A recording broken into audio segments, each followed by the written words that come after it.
He is indeed here to talk about football all the way through the afternoon. Game of the day, undoubtedly at Ibrox. We'll be turning our attention to that in the next couple of minutes. But first, let's look back quickly at what was happening last night at Firhill. In the end, Hugh McDonald, Celtic edged it by a solitary goal. Yeah, important result for Celtic. Not a great performance. I actually think the comments before the match were the most interesting of the whole night. That Brendan Rodgers has finally accepted that he might need another striker. Well, a week after saying that he couldn't possibly have three in the SPFL, so he's realising now that with two strikers injured, Plan B has to be bringing another one. Yeah, absolutely. Of course, it was a 1-0 win. There was quite a lot to talk about in the game. Here's what Brendan Rodgers made of the game. Still really proud of the players, how they came through it. I think it's a game where you're never going to play perfect football in every game. There was moments in the game I thought were very good, others that we could have been better. If we take our chances, it's a wee bit more comfortable than it was, you know, when it gets towards the end when it's 1-0. But yeah, I'm obviously would want us to play better and perform better. But with so many games in such a short space of time, and then, like I say, you're playing against an opponent that are going to make it difficult for you. So, but all in all, I thought it was a great result for us. We'll play better, but yeah, there were certain parts of the game I thought we were still very good. OK, they edged it by 1-0 at the start of the game, as Hugh alluded to there. Lee Griffiths was on the bench, a calf problem yet again for him, and that prompted the manager after the game to reiterate the desire to try and get a third striker at Celtic. Still really proud of the players, how they came through it. I think it's a game where you're never going to play perfect football in every game. There was moments in the game I thought were very good, others that we could have been better. We'll come back to that Brendan Rodgers interview just shortly, but the emphasis was indeed they need a new striker. Yeah, I think it was noticeable that I mean, Celtic were the better side. You know, they had most of the possession, but it was noticeable when Griffiths came on. There were a different dynamic. You know, there were somebody to hit up front, somebody to make runs. I still don't agree with Forrest and Roderick playing that kind of role. I think you need a striker, and it was evident when he came on, it lifted it. I just think there's a wee bit of fizz out of Celtic just now. I think the boy Sinclair hasn't hit the ball running, who's a big player. I'm a wee bit worried about the European game next week. I think if they play the way they played last night, and Brendan was very honest there, I didn't think it was a great performance. They had their chances early on, but as Ruffy mentioned there, the sparkle just seemed to completely go out of the game. Yeah, it seems strange to say that because, I mean, on Tuesday night, they won 5-0 against Kilmarnock, and actually the team last night was 9 changes from Tuesday night. Now, that showed that the squad is strong. He played a lot of young players, and yet last night the performance wasn't great. But, you know, the funny thing about any season, even last season, if you looked at it in general, you would say Celtic weren't consistently brilliant every week, but they were getting results. And that's the main thing about it. You can't always be in your best form. And Celtic have got a big European game. They might have that kind of thing in their mind. They didn't play Griffiths, but I think they could make some changes. OK, after the break, we'll hear from Partick Thistle boss Alan Archibald.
Welcome back to Peter and Ruffy's Saturday Football Show. Alan Ruff, Gordon Smith and Hugh McDonald of the Daily Mail are with me here in the studio. So Celtic get all 3 points at Firhill last night. A solitary goal by Olivier Nietscham. There was a little deflection off Scott Brown, but I think you need to be really harsh to take it off the Frenchman for that strike, and it was a cracker at that. As far as Partick Thistle are concerned, they thought they had a good shout at a couple of occasions, one for a penalty and one with a glaring miss, which I think still rankles with Alan Archibald, who reflected on Chris Doolan's chance from 6 yards. Chris has bailed us out a number of times before and he'll come again. He's not even trained all week. I think he just trained yesterday, was the first day he trained, so I'll give him a bit of leeway this time, but he better get the next one. And of course, right at the end, Miles Storey, it looked as if he was upended by near Beaton, but no penalty. Well, I've watched it back. It's a foul. It's a foul. Anybody else in the pitch, it's a foul. So I don't know why he's not gave it. It's a hard call. It's a big call. Sorry, because it's the last minute of the game against Celtic. But look, we got a penalty the other night. I don't think we're going to get 2 in 3-4 days. About 3 in 3 years. He does. He says it so softly, but there's a hammer in there. I thought they should have had a penalty. He's right. It's a foul, and the foul occurs inside the box. Therefore, it's a penalty. It's a straight. There's no way, you know. I always think people say, "Oh, it might be a wee bit soft." No, it's a foul. The guy's fouled him. And you know the funny thing is, Hugh, when I was at the game last night, I'm thinking, okay, Andrew Dallas is coming on. He'll gain more and more experience. I thought he had a good game, and it's amazing how something can turn. Now this time around, Celtic fans are not moaning about Andrew Dallas because, quite simply, they get the benefit of a mistake. Well, that's what this whole argument regarding the technology nowadays, Peter, comes in.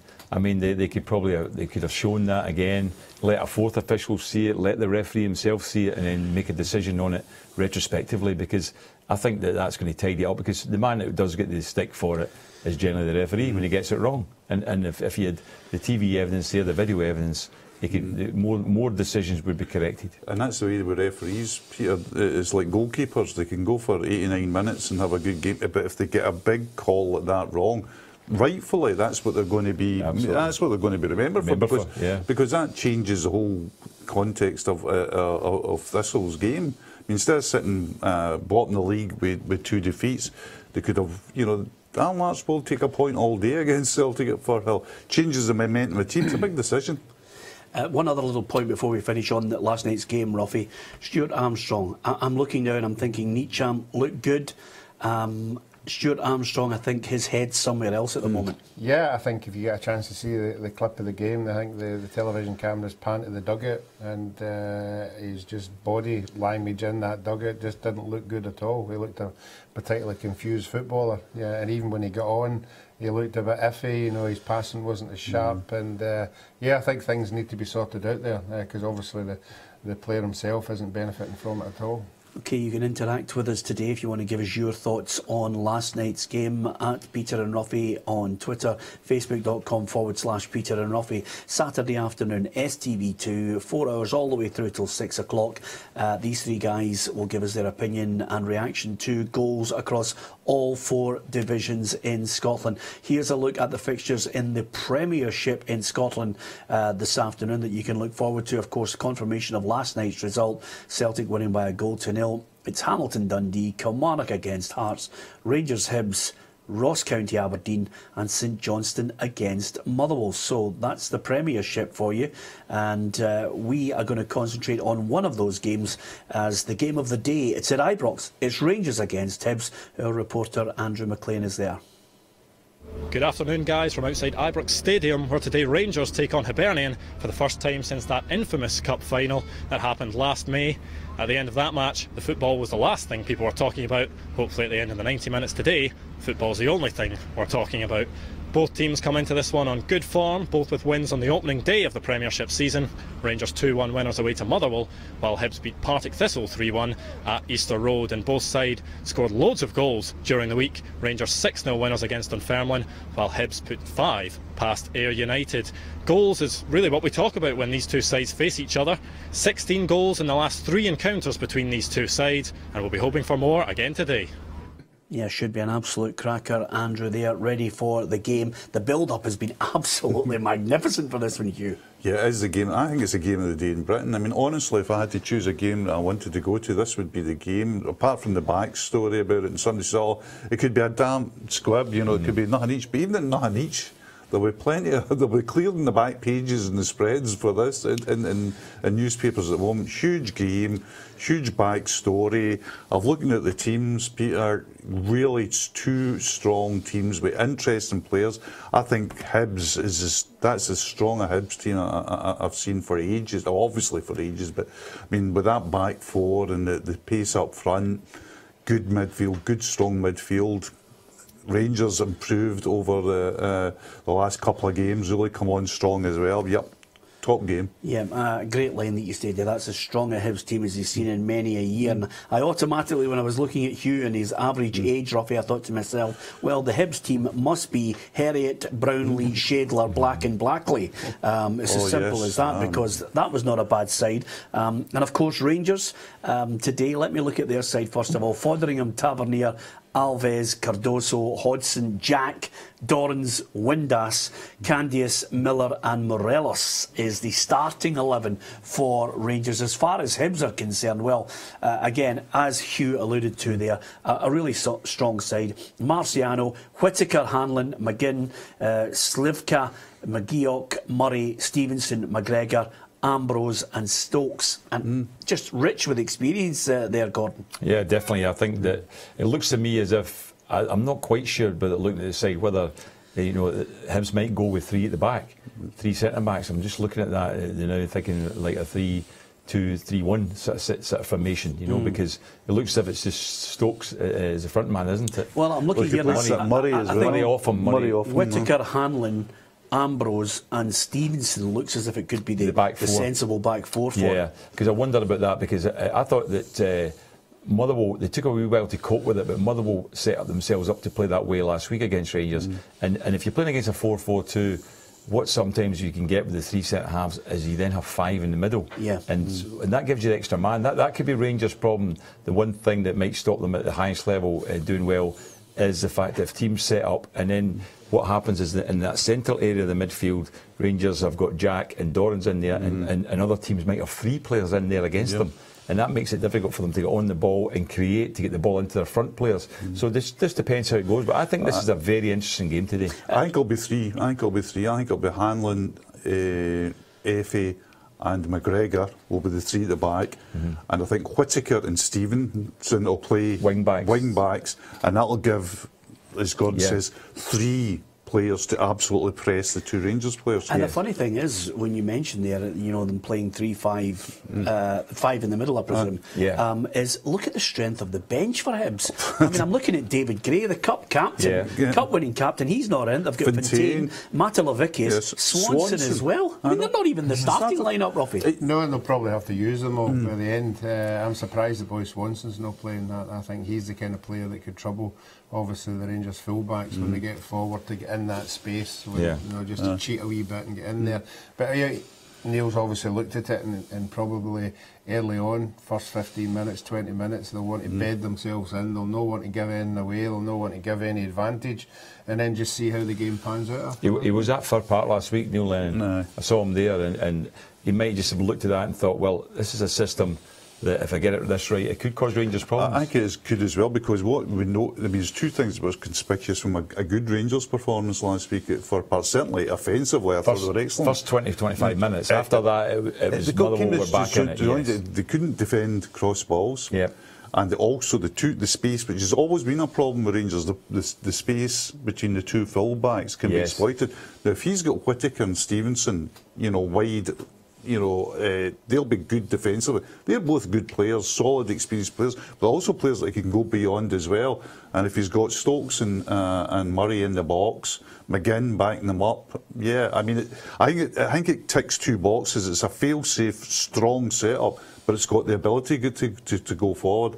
And then if Swanson comes on when people are tiring a wee bit, it's the old cliche, isn't it? Bringing on the clever player when the legs are going. Well, that's why I'm mentioning Hugh, because they've actually got. I think that Motherwell worked really hard, but most of Motherwell's players have come for lower level in English football. If you see the actual players they've brought in. And that doesn't take anything away from them, because, like, you know, the standards are still good, and he's brought these players in to try and merge a team there. Whereas, you know, this Hibs team looks slightly stronger, so I think there's more quality in this Hibs team, and I think that'll be a test for Rangers today. I think this will be a good measure of where Rangers are and where Hibs are, and where Hibs are. Yes, and certainly Rangers have got the more of a problem in respect to being a home game is actually, strangely enough, a little bit more pressure. Although you've got the support on your side, you've also got to keep the support on your side by the level of performance and how well you play. Here's what the Rangers manager Pedro Caixinha makes of the opposition today. A great club and a great manager and a great group of players. That's all I know. But beside that, we know how they play, what they want from the game. I mean, regarding to the analysis we did based on the last games, so as on the group stages on the League Cup. Football is the moment that I know 2 games that are going to be played the same way. The contest is different. What was to be fight on the pitch was totally different also. So we just want to focus on the 3 points that we want to take. That's all. And Pedro Caixinha mentioned it last week at Motherwell, Ruffy. This week probably falls into the same category. You know, it's result over performance. Yeah, they have to banish the European disappointment, and then the only way you banish that is by winning games. If you don't win the games, the fans start remembering, you know, what happened. But if you keep going a 3-4-5 winning run, you know, fans will dismiss that. And if you're sitting up near the top of the league, you're giving yourself a bit of breathing space, and the players as well. So that's why it's unfortunately, because they've been knocked out of Europe, every league game now is crucial that they'll take 3 points. They definitely are better than they were at that stage in the European game, just in terms of through the spine of the team. You know, having, like, you know, the top players, Alves in now, and through the Dorns and Jack through the middle, Miller, and I wasn't that impressed with Herrera last weekend, I must be honest with you, but Morelos seemingly did very well during the week. He's got a very good scoring record when he was in Finland, scored a lot of goals, so he's in there in place of Herrera. So Rangers were pretty strong. Windass played well, Candeias had a good game, so I think that all in all that you know, they're definitely better than they were in the early part of the season. I think so. I agree. I think that the infusion of somebody like Alves, you can't underestimate that. You can't overestimate that. You know, giving them some stability at the back. Although you know they were a bit fallible last week, but Dorans immediately looks. He was good. He looks smashing. He looks as if, and see when you've got somebody like that in the team that take the ball in the telephone box. Yeah. It makes everybody look a better player round about you. That's made why Jack look a better player as well. Absolutely, Hugh, and that's why I've got this feeling that because of that system, that what Neil Lennon has decided to do is to say, like, he needs to pressurise those 2, so they don't have the freedom to play. And if it was 3 in there in that middle area, it becomes difficult for them. Because there'll be an extra. I think you've got to bang on, because I think what happened last week at Fir Park, if he was watching it, was Dorans and Jack looked, well, they're good players, but they look top notch because we're getting a bit of space. Motherwell's sitting back, and he'll be saying to them, see what if we win the ball in the final third, and we've got Whittaker and Stevenson, you know, bombing forward on the right. We've got Murray running a channel, we've got a dedicated goal scorer in Stokes, you know, and round about the penalty box. Let's go on the front foot. Let's go on the front foot against Rangers. And Gordon's right about the pressure, because he's played at Ibrox. All these big stadiums, where it's Old Trafford, Ibrox, Celtic Park, wherever, the Emirates in London, if you're the home team, there's a real onus on you to not only to make the game, but to create the game. Absolutely. And that can get to players. Yeah, definitely. One of the big players you haven't mentioned, Hugh, is the boy McGinn. Yeah. You know, Boy McGinn is a different kettle of fish, you know, in midfield. Somebody you have to come up against. Somebody's going to run at you. He's prepared to go by people, and that can cause problems as well. But you especially Ruffy, if it is 3 against 2 in that central area, McGinn being maybe even the spare one of the 2, the other 2 are going to mark the 2 Rangers players, and he might have the freedom then to be creative. And they've got 2 players up front that are busy. Murray is not as skillful as Stokes, but he definitely is a real nuisance to defenders, isn't he? He runs about and he puts himself about. Murray's already one of the stories of the season because of, you know, for the Brentford Cup, where he's been really prolific. and he's been pacey and he's running the channels. I think it'll be a good foil to Stokesy as well, because, I mean, we know Anthony's not going to run about daft all day, but he has got a measure of quality about him. I think in the Hibs side there's 5 or 6 international players in the Hibs side. I mean, that shows you the quality that they're bringing to Ibrox this afternoon. And of course there's a little bit of, well, needle and edge to this one, because the Hibs manager Neil Lennon has been there at Ibrox before as a player and a manager of Celtic, and he's looking forward to the rivalry between Rangers and Hibs in this one. You can't control it all, really, but we've just got to focus on our jobs. And I think sometimes you can overplay this rivalry, you know, whatever. The big rivalry in Scotland is Celtic and Rangers, let's get it right. We've got a rivalry with Hearts, which is traditionally, you know, local and confined to Edinburgh, which is, you know, perceived as your main rival. But there are subplots to other games, and there's a subplot to this game, obviously, 18 months ago or whatever it was. But it's not in any shape or form come into my thinking at all. Well, the one bonus, I think, of a Hibs manager with that experience, Ruffy, is he'll be able to try and calm some of the players that haven't quite sampled the atmosphere of Ibrox before, but he has a number of players there that know exactly what to expect. Yeah, he'll offer his advice to them in the dressing room. You know, there's no doubt about that. You know, he'll say, you know, things like, you know, the crowd, I mean, some of them are going to witness a noise, you know, just walking out there that you've got to sort of try and handle. So no, Neil's been there and done it, and but once that whistle goes, you know, it's up to the players, it's up to them taking in everything that he's told them, the style of play, and what kind of formation they're going to play, the danger men they're going to come up against. So I think basically Neil will have done all his work for Monday to the day, and then once they go out, they'll all know exactly the style or the pattern that they're going to play. I think there'll be about 5 players at least that have played for the Old Firm, isn't there, in the Hibs team today? Yeah. I think there will be about 5 of them, I'm not sure, but I mean, Neil Lennon will be, I also think Peter will be saying, believe me, they'll be under more pressure than you are today. They're the team that's expected to get the result. We just go out there and we play our game, make it difficult for them, because they'll be the team under pressure. Because Rangers, Kushinya does have to have a good run now in the league. He has to get things going, doesn't he? That's why the match was so important for Park last week. You know, even the late misses from Motherwell were really so crucial. Yeah. Because he comes off the park and quite rightly he says, "We've won."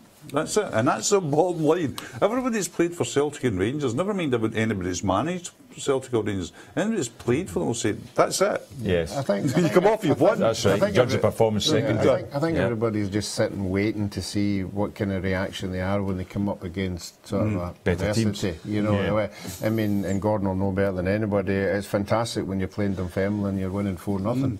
You know, you're all wanting the ball and you're all wanting this and give me this, but when you're, say, I'm not saying it's going to happen 1-0 down, and then that 50,000 start getting on your back, there's a lot of players in that Rangers team will have never ever experienced that, and so then the manager will be looking at the kind of reaction that you're saying. Okay, it's game of the day, Rangers against Hibernian. We'll hear from Andrew McLean, our reporter, in the big build-up to the kick-off there. Another match we're going to keep an eye on is another team that we reckon will be involved almost certainly in the battle for the top 4, possibly second place. That is, of course, Aberdeen.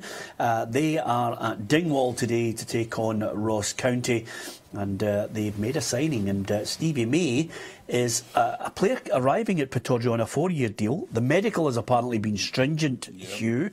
4-year deals are quite rare these days, and Stevie May's been beset with injuries. Yep, and bad knee injuries, you know. One of these, they would have very, you know, rigorous examination of him. I think the 4 years thing is probably what swayed it for Stevie, because that'll be a fairly lucrative contract, and it's obviously a long-term one. I think Aberdeen. I think Aberdeen have really bought well. I mean, it's all what happens on the park. We know that. I think with Stevie as well, it might take him some time to get down and running, because he's not played a lot of football, you know, since he's left St Johnstone. He's not played a lot of football. But I think anybody knows his quality. I mean, his record is that he's a top goal scorer wherever he goes. If you send him on loan to Alloa, he's the top goal scorer. If you send him on loan to Hamilton Academical, he's a top goal scorer. If he plays at St Johnstone, he's a top goal scorer. So you know what you're getting there. But they've got a lot of options going forward, Aberdeen. But as you and I know, I think badly need a big centre half. Yep, and Stevie May himself says the deciding factor in him coming back to Scottish football was, of course, his old boss, Derek McInnes. Two ways about it. If he wasn't still here, or if he left, I probably wouldn't be here. And I think, you know, the same could be said for a lot of the signings. Looking in from the outside, obviously with having the chance and being close to coming, I was keeping an eye out on the goings on and the signings that were coming in. I've played with a few, a good 5, 6, 7 at Scotland 21s, and I know the quality that he's brought in. So that you know, for me, speaks volumes for him as a manager, because I don't think the signings, not just me, maybe one or two, but I don't think he would be bringing in the players he is if he wasn't manager here. And Stevie May starts today in that Aberdeen side. Joe Lewis, Shea Logan, Graham Shinney, Andy Considine, Anthony O'Connor, Mark Reynolds, Kenny McLean, Greg Stewart, Gary Mackay, Stephen Tansey and the aforementioned May. As far as Ross County are concerned, after that disappointing defeat in midweek, after extra time to Motherwell, they're hoping to bounce back today. Scott Fox, Jason Naismith, Andrew Curran, Andrew Davis is the captain, Jamie Lindsay, Kenny van der Berg, Marcus Fraser, Christopher Rutis, Ross Draper, Alex Schalk and Michael Gardine. Of course, Draper moving from Inverness over to County. Yeah, he was having a bit of a go about how it was handled by Inverness as well, but I think he's a good player. I think that's a good signing for Ross County. Interesting, I mean, last season all the games were won by the home teams, so they beat Aberdeen in the one game they played them last season, Ross County, so they'll be feeling quite confident about it. But I do think Aberdeen have strengthened pretty well. I think they've lost, though. They did lose the best player, in my opinion. McGinn was a very good player too, but he wasn't consistent really. But whereas Hayes was almost outstanding player for them on a week-to-week basis. I think that's a big loss. But they have brought in players as well, and as I say, I think that, you know, you're saying they need a centre-half too, but I think in a way what they need to do is get the fitness, Arnason fit again, because they brought Arnason back in, and he was a top player for Aberdeen. He played for Iceland in the European Championship, so he's not quite fit. I've heard so far that he's not got his full fitness, so when he's at his best again, that will give them strength again at the back, Aberdeen. But I think they look like they'll be up there challenging again. And Stevie May, it's amazing to think he is only 24. I mean, we're always, you're saying, but like a 4-year contract, but at 24, getting a 4-year contract is pretty normal, Peter. He's not too old for that. Yeah, 2 quick points on that. It's not the fact that a 4-year contract is not normal for a 24-year-old. It's a 4-year contract with a guy with a dodgy knee. Yeah. That's the problem that I'm having with it at the moment. And the second part is, I take your point on Arnason, but I still think you need a centre-half. I don't know if Arnason's the answer either, but it'll all be unveiled as the season goes. I would like them just to get a big... I would like them just to get a big guy that kicks away his face and heads everything. That's simple. I'm beginning to fall into your camp about Ross County. I think Ross County are falling into the same scenario as Dundee when they lost. I know they've not lost Curran, but they've lost Boyce, and Boyce and Curran were a massive partnership for Ross County, you know, and the boy Curran's not scoring as much with Boyce not being there. So I think you might be right. I think they could be the team that might struggle. I was thinking as well, when we were talking earlier on about, you know, Celtic needing a striker. There's somebody that Celtic could have been saying, you're not going to come in as a first-team player, but somebody like Boyce might have been a great player just to have there if you need a striker, because with the chances he was getting playing for Ross County, how many goals would he score for Celtic? I thought Moult as well. Yeah. Boyce or Moult, you buy them for a minute, you say to them, listen, you're not going to get near, if you get in the Champions League or Europe, you know, you're going to have to really force your way past a few good ones. Yeah. But, you know, if we're playing Partick Thistle on a Friday night, you play centre forward.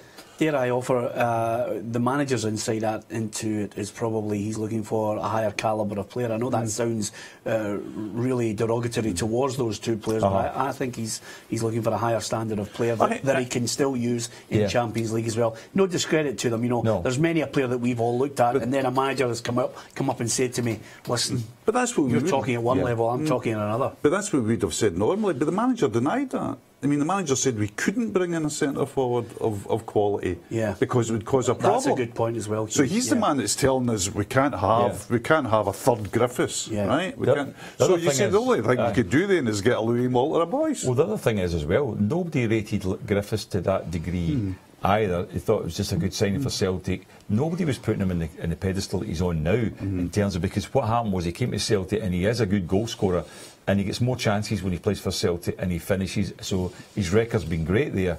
Now, that's what I'm saying about why is somebody like Mo or Boyce might have not been able to do the same and all of a sudden got themselves on another level by the fact they notched in 35, 40 goals. Griffiths was a Wolves reject. He was. It's that simple. Correct. And what they've done there is he's changed them. So give the lad credit. He's changed himself, but the manager's changed him as well.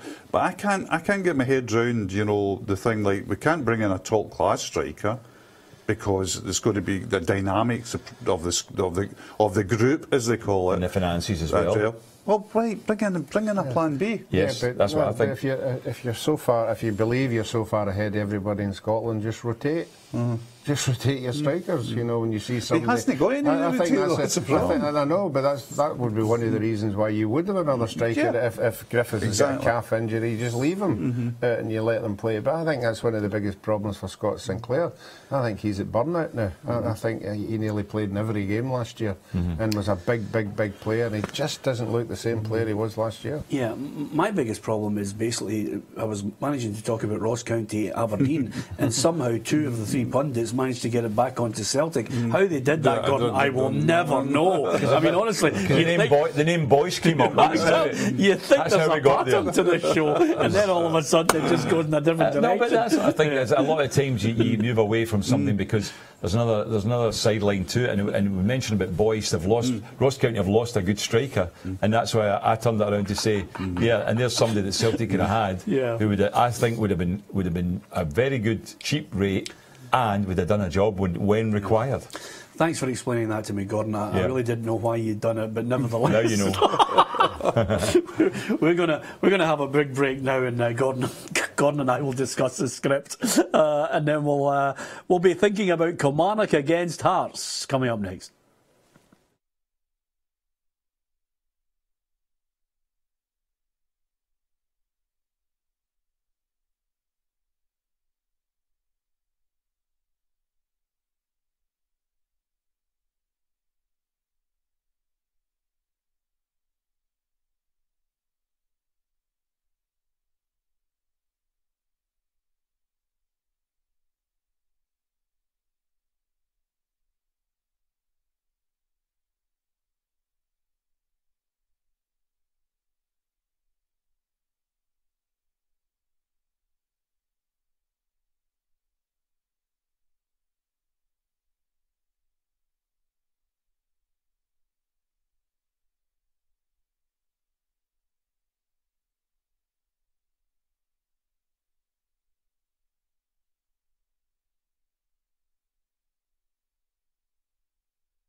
Welcome back to Peter and Ruffy's Football Show here on STV2. Delighted to have your company every Saturday.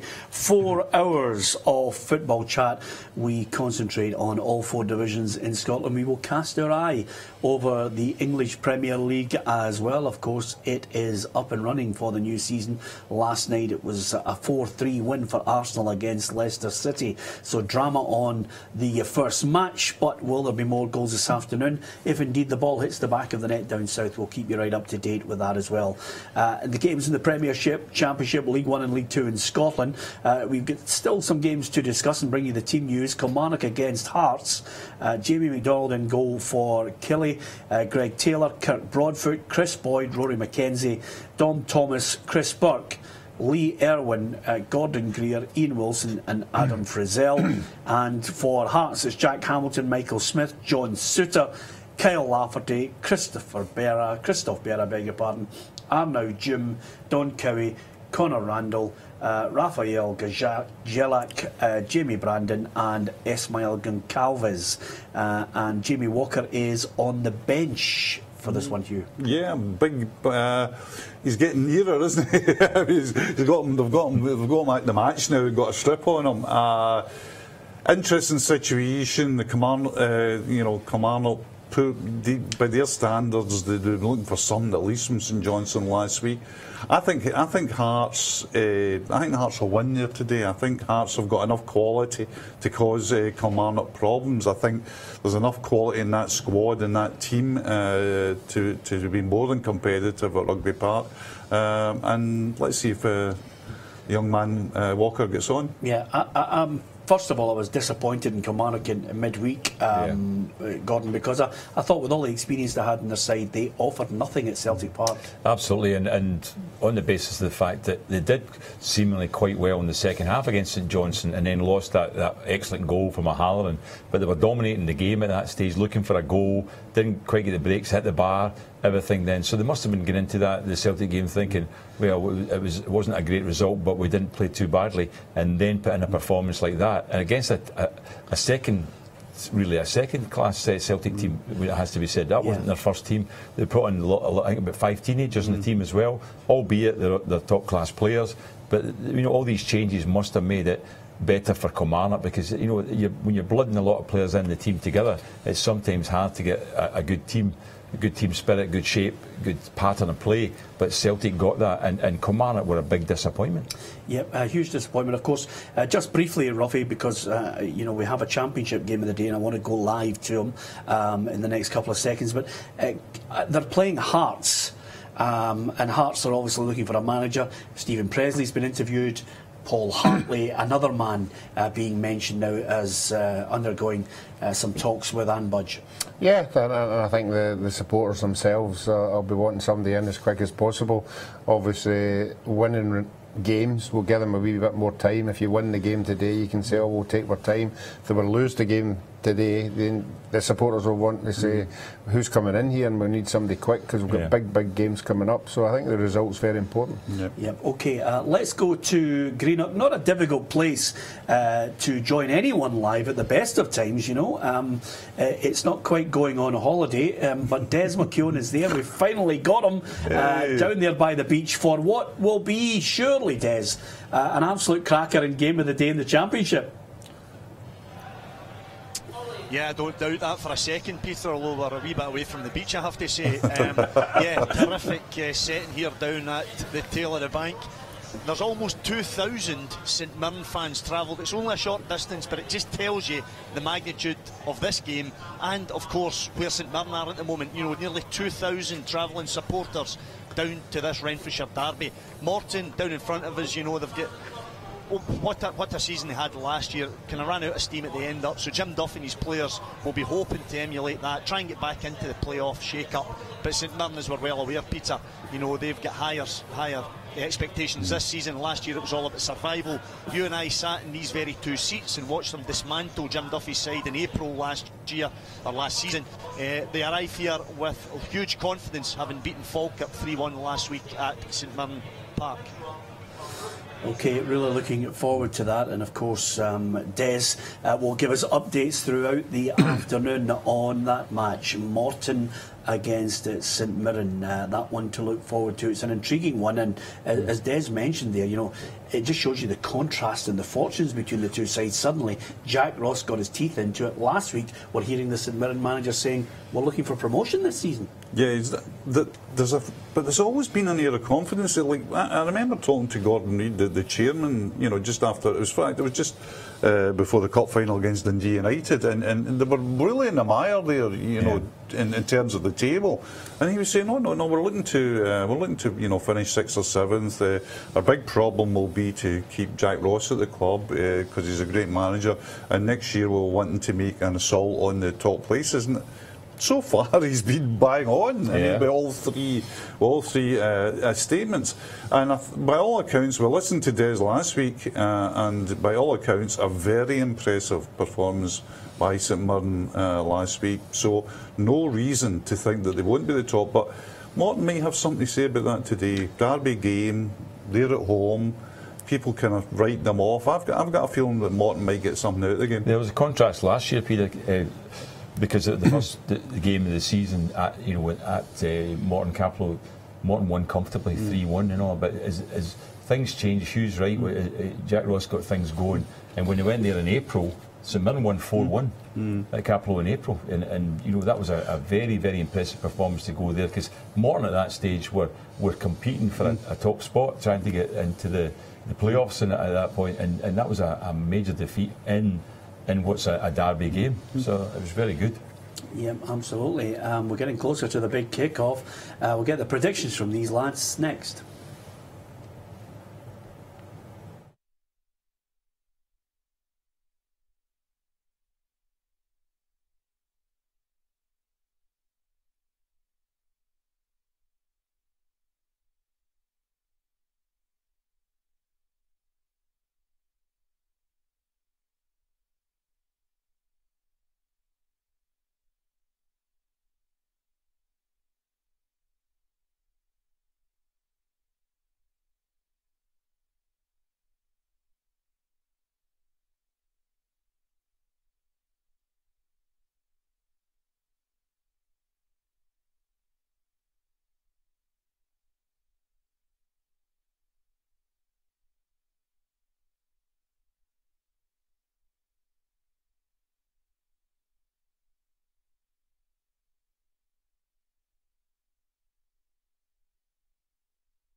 Welcome back to Peter and Ruffy's Football Show here on STV2.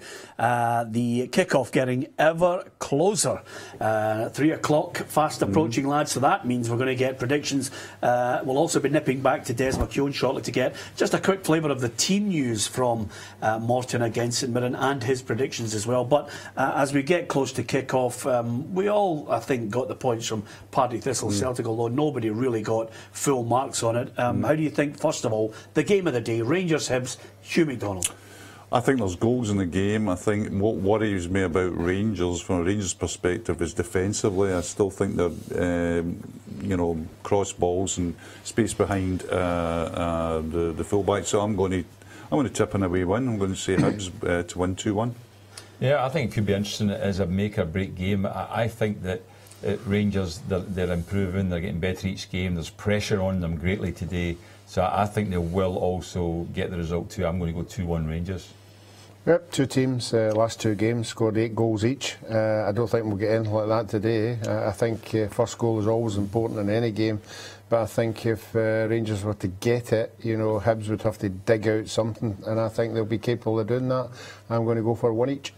Okay, listen, you'll never believe it. I think Rangers Hibs is going to be tough to call, so Ruffy's gone for the draw. What did you go for, Peter? I think we're going to go to Andrew McLean, who's at Ibrox. Andrew, Rangers against Hibs, just about to kick off. What's the atmosphere like in this one? And of course, we've already discussed the teams. Well, the atmosphere is electric here already, just moments before kick-off. Of course, there was the amazing atmosphere at the Cup final in May of last year between these two sides, and despite the fact that the manager said that it really wouldn't affect this game at all, for the players anyway, it certainly will for the fans. They're in full voice. A massive Hibs following has come through to Glasgow, and there's a big Rangers display to my left-hand side in the Broomloan Road stand.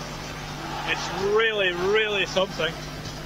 We talked about Neil Lennon should really be relishing this return to Ibrox, and 6 of these Hibs players that started the game in the Cup final actually start today, so they'll really know what this game means. There's actually extra security, it looks like, over towards the away end, and the Rangers fans have of course turned out in their numbers too. It really should be some fixture today.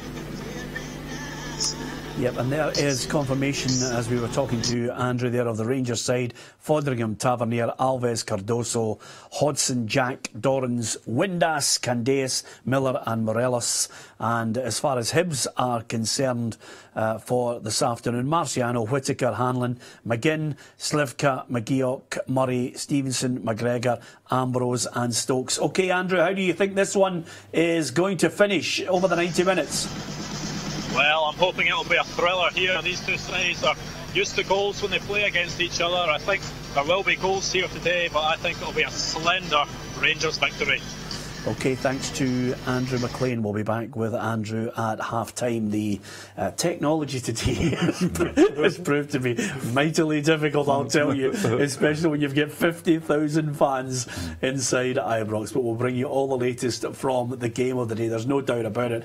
There's nothing better to savour than Rangers against Hibs. As far as the Championship game of the day, we're there as well. Des McKeown is there for us. Des, before you give us the Morton St Mirren prediction, what do you think about Rangers against Hibs? Who's winning that one?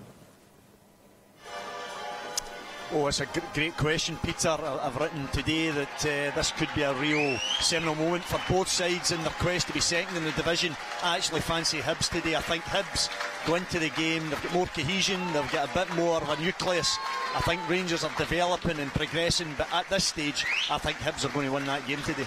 Yeah, and what about that one there? You're just about to watch, Des. The atmosphere I can hear in the background, huge crowd for Morton St Mirren.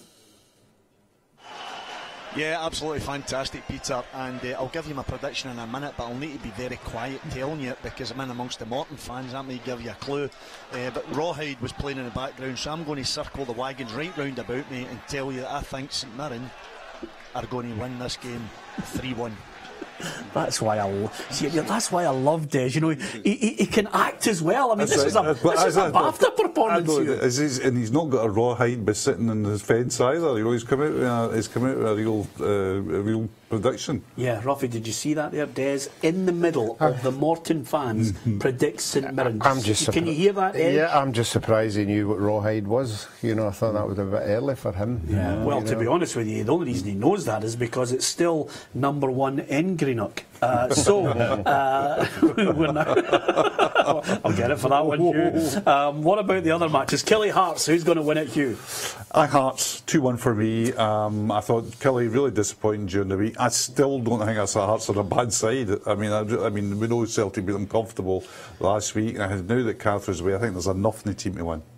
Well, it sounds as if I've been biased again from my old club, but I think Killie are going to bounce back this time. I think Hearts haven't got it going yet at all, and I think Killie are going to win this game 2-1. Yeah, and Brighton against the 1970 Brazilian World Cup side. Gordon, would you pick Brighton? Well, it's a difficult one today because my two old clubs are playing each other, Brighton and Man City.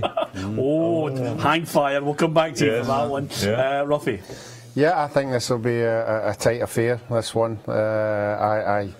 I can't split them. I think we were all impressed with Morton last year, and I think it'll be 1 each. Yeah, I know. We've had rawhide, now we've got drawhide. Yeah, I mean, come on. We'll be back. Morton St Mirren, is that not what you're asking? No, we're on Killie Hearts. 1 each. 1 each. Doesn't matter. The rawhide's thrown me. Morton played well last year. Exactly. Just out of curiosity, have you met Gordon? Okay. Before we get to Ruffy's 1-1 for Ross County Aberdeen, who's winning it, Gordon? Ross County Aberdeen? Yeah. I think Aberdeen will win that game 1-0. I'm going for. I'm the same. Yeah. Ruffy? I'm Aberdeen 2-1. Are you sure? Yes. Okay then. Not an equaliser in the last one? No. It was 1 each. It was 1 each. And they got a late goal. No. Hey, hang fire, guys. Wait 2-1. till you see this. Ruffy, what about St Johnstone against Motherwell? What's that going to be? St Johnstone, that's going to be 2 each. 2 each, okay. If only he could get 6 draws, we could get him right out of the studio and away and draw and just get him on a Skype from Barcelona or somewhere. What about yourself, Gordon? I think that Motherwell can go there and win today. It's the funny thing about St Johnstone, their home form is not good. And I think it was a draw last year when they played, but I think Motherwell will get a result. I think a draw. I think for the same reasons as Gordon, but I just think St Johnstone may have enough just to get a draw. I was quite impressed with Motherwell last week. I did well, yeah. Yeah, as far as the championship's concerned, Des reckons St Mirren will sneak it. Do you share that view? I do, actually. I think St Mirren will, because I think off the back of a very good performance last week and a good result, certainly against the likes of Falkirk, I think St Mirren can go there, knowing full well it'll be a lot of the squad that had the 4-1 win in April against Morton. I think St Mirren can win again. Just briefly, we haven't had a chance to really discuss Hamilton Dundee. The games are kicking off now. Neil McCann, I think, really on a high after what they achieved in the derby.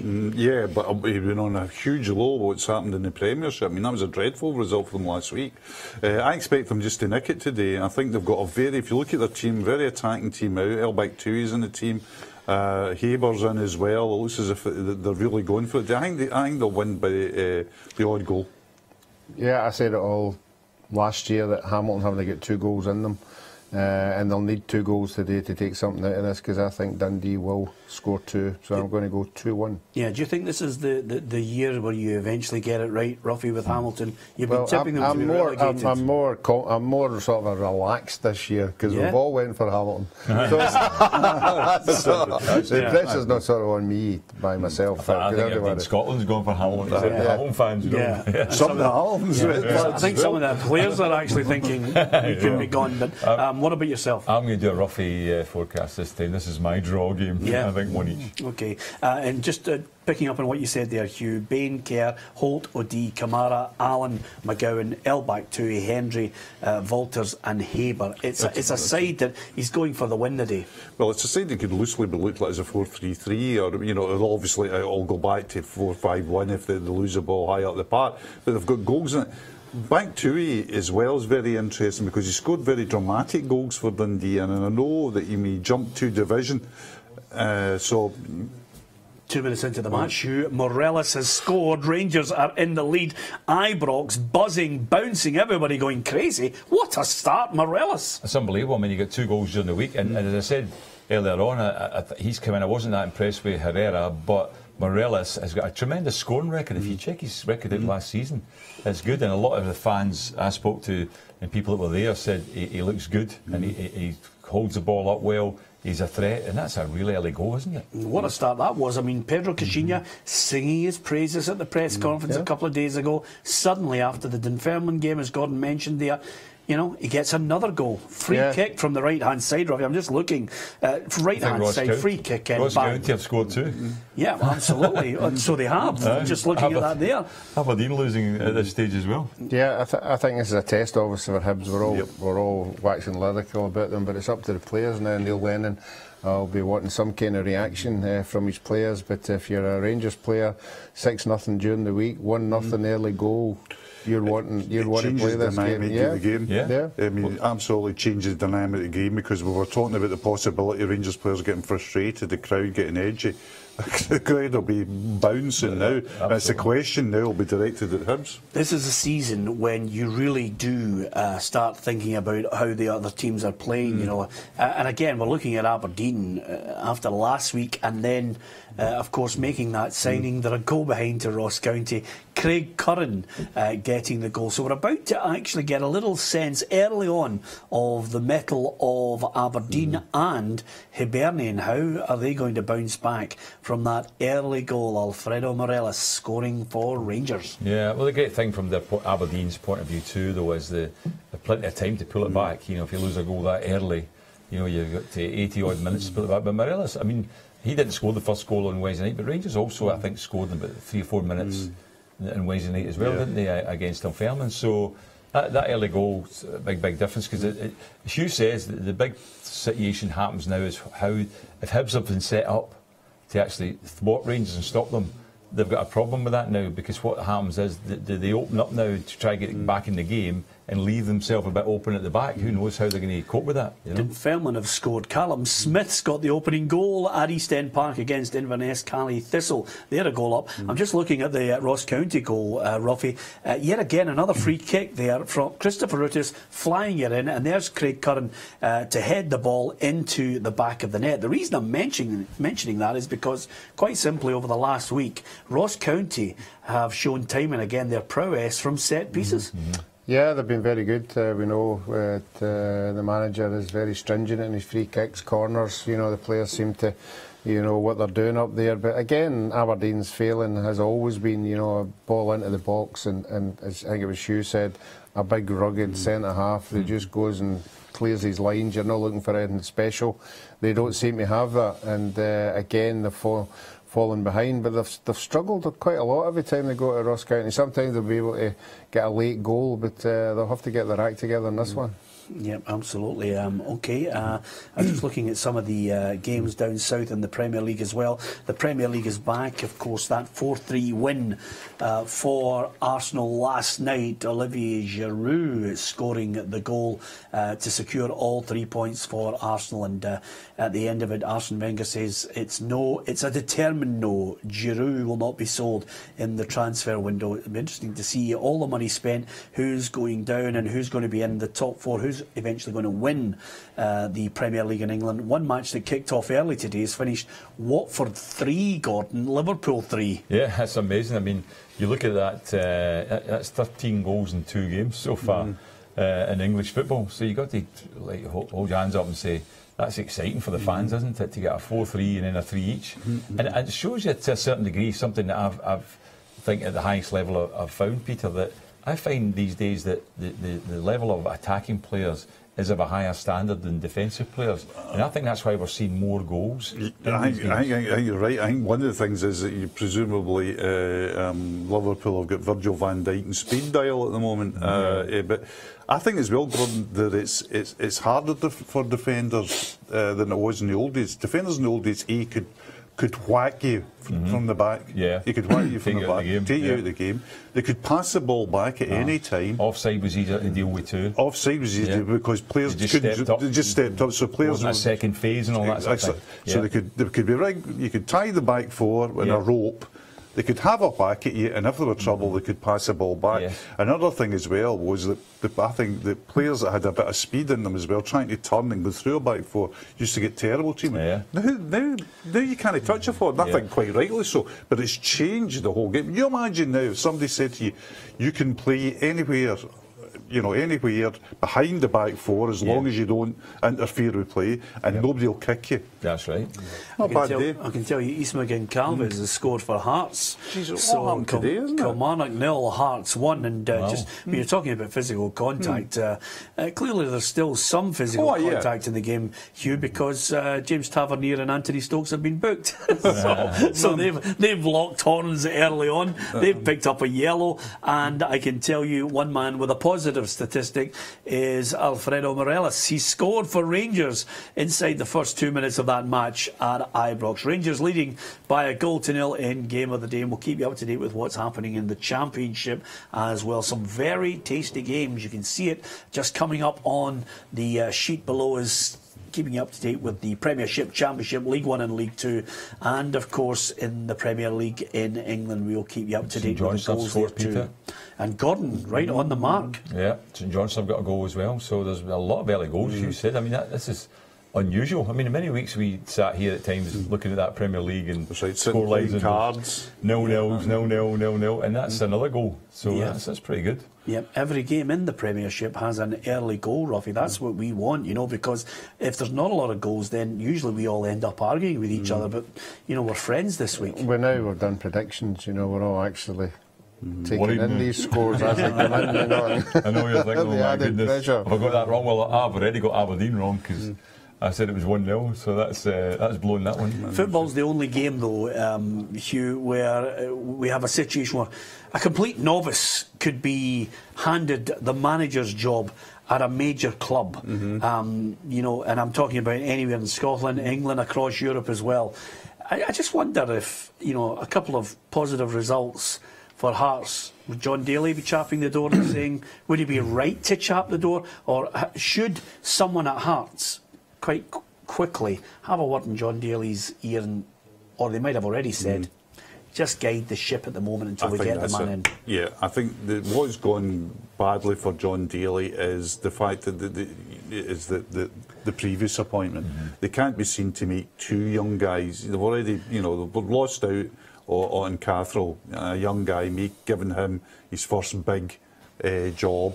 I don't think they can go to Daly now and say, we'll go for another guy, young guy again. I think it's much more likely to be a Presley or a Hartley. But that's the interesting thing, Hugh, because they might say if this is the structure, because you remember what Hamilton Accies used to do, and they said when they brought in Martin Canning, they said, this is our structure. We progress people from being a player to being a coach. Now, if they're trying to prove that they got that right, even though they might say Ian Cathro was the wrong person, but our system and our structure is correct, then John Daly is the favourite, and he's got one advantage over all the other candidates. He's in charge of the team just now, Peter.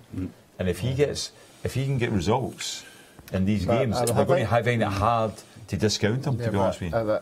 I think another thing for the individual's point of view is John Daly wants to be there, whether he's not the new manager or the new manager wants him. He has to make sure that his under-20 post is he's doing the right things, and he's doing what they're asking him to do, because a new manager can come in and have a clean slate, and all of a sudden he might not even be there. I don't think that will happen, because I think the manager, because I don't think it'll be a manager, it'll be, I think it's the head coach, and they're just going to slide the guy in and out. They're going to keep the whole structure together. I agree with Gordon that normally, why would one mistake put you off a whole structure? They'll keep the structure, but I think they will find it difficult to bring in John Daly as head coach for one reason: the fans. The fans have got a huge say here. The fans have got people. That would be the one aspect that would make it. And they may say, "Wait a wee minute, we've been down this road. We want somebody in that knows the score here." Yeah. I don't know if you're aware of this or agree with it, guys, but I've just observed what's been happening in English football. What's happened? It's been predominantly something that's happened in European football for a considerable amount of time, but it's now starting to happen with greater regularity here in British shores.